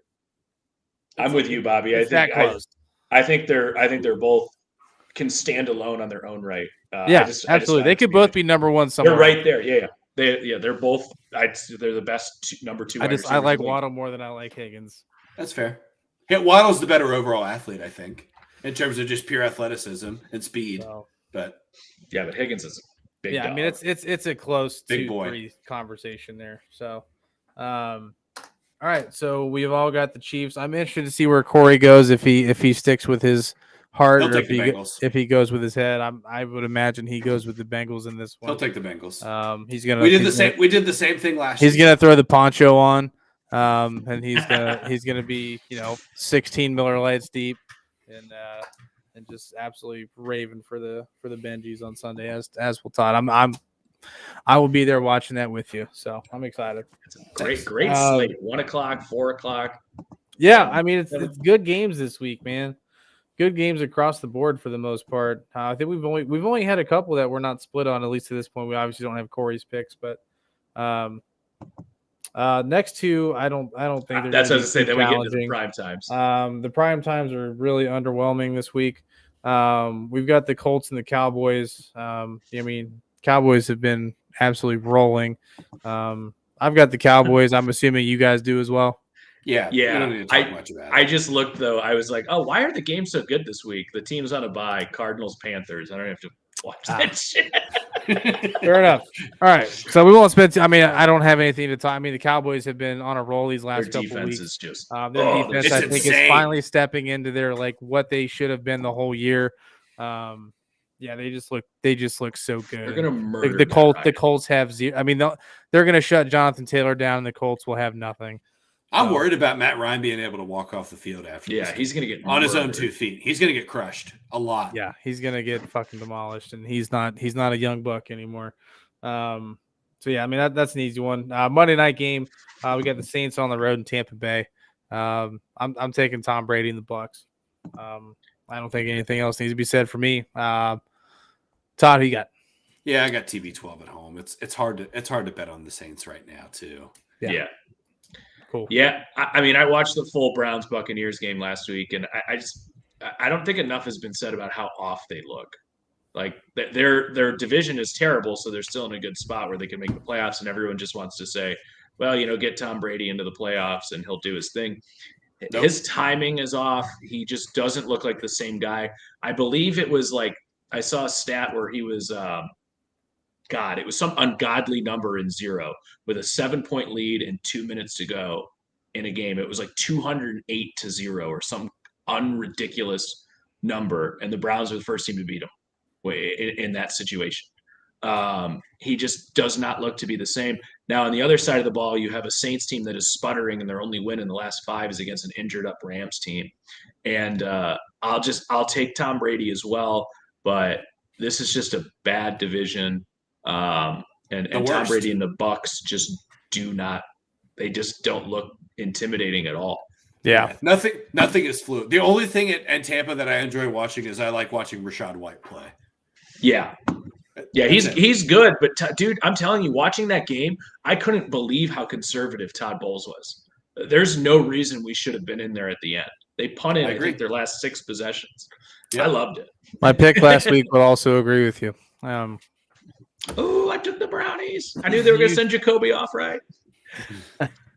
No, absolutely. All right, well, that wraps it up for this week. We've got a lot of discrepancy this week, so we could see some big changes in the overall standings of the picks this week. So definitely interested to see how Sunday plays out. It's going to be a wonderful day of football.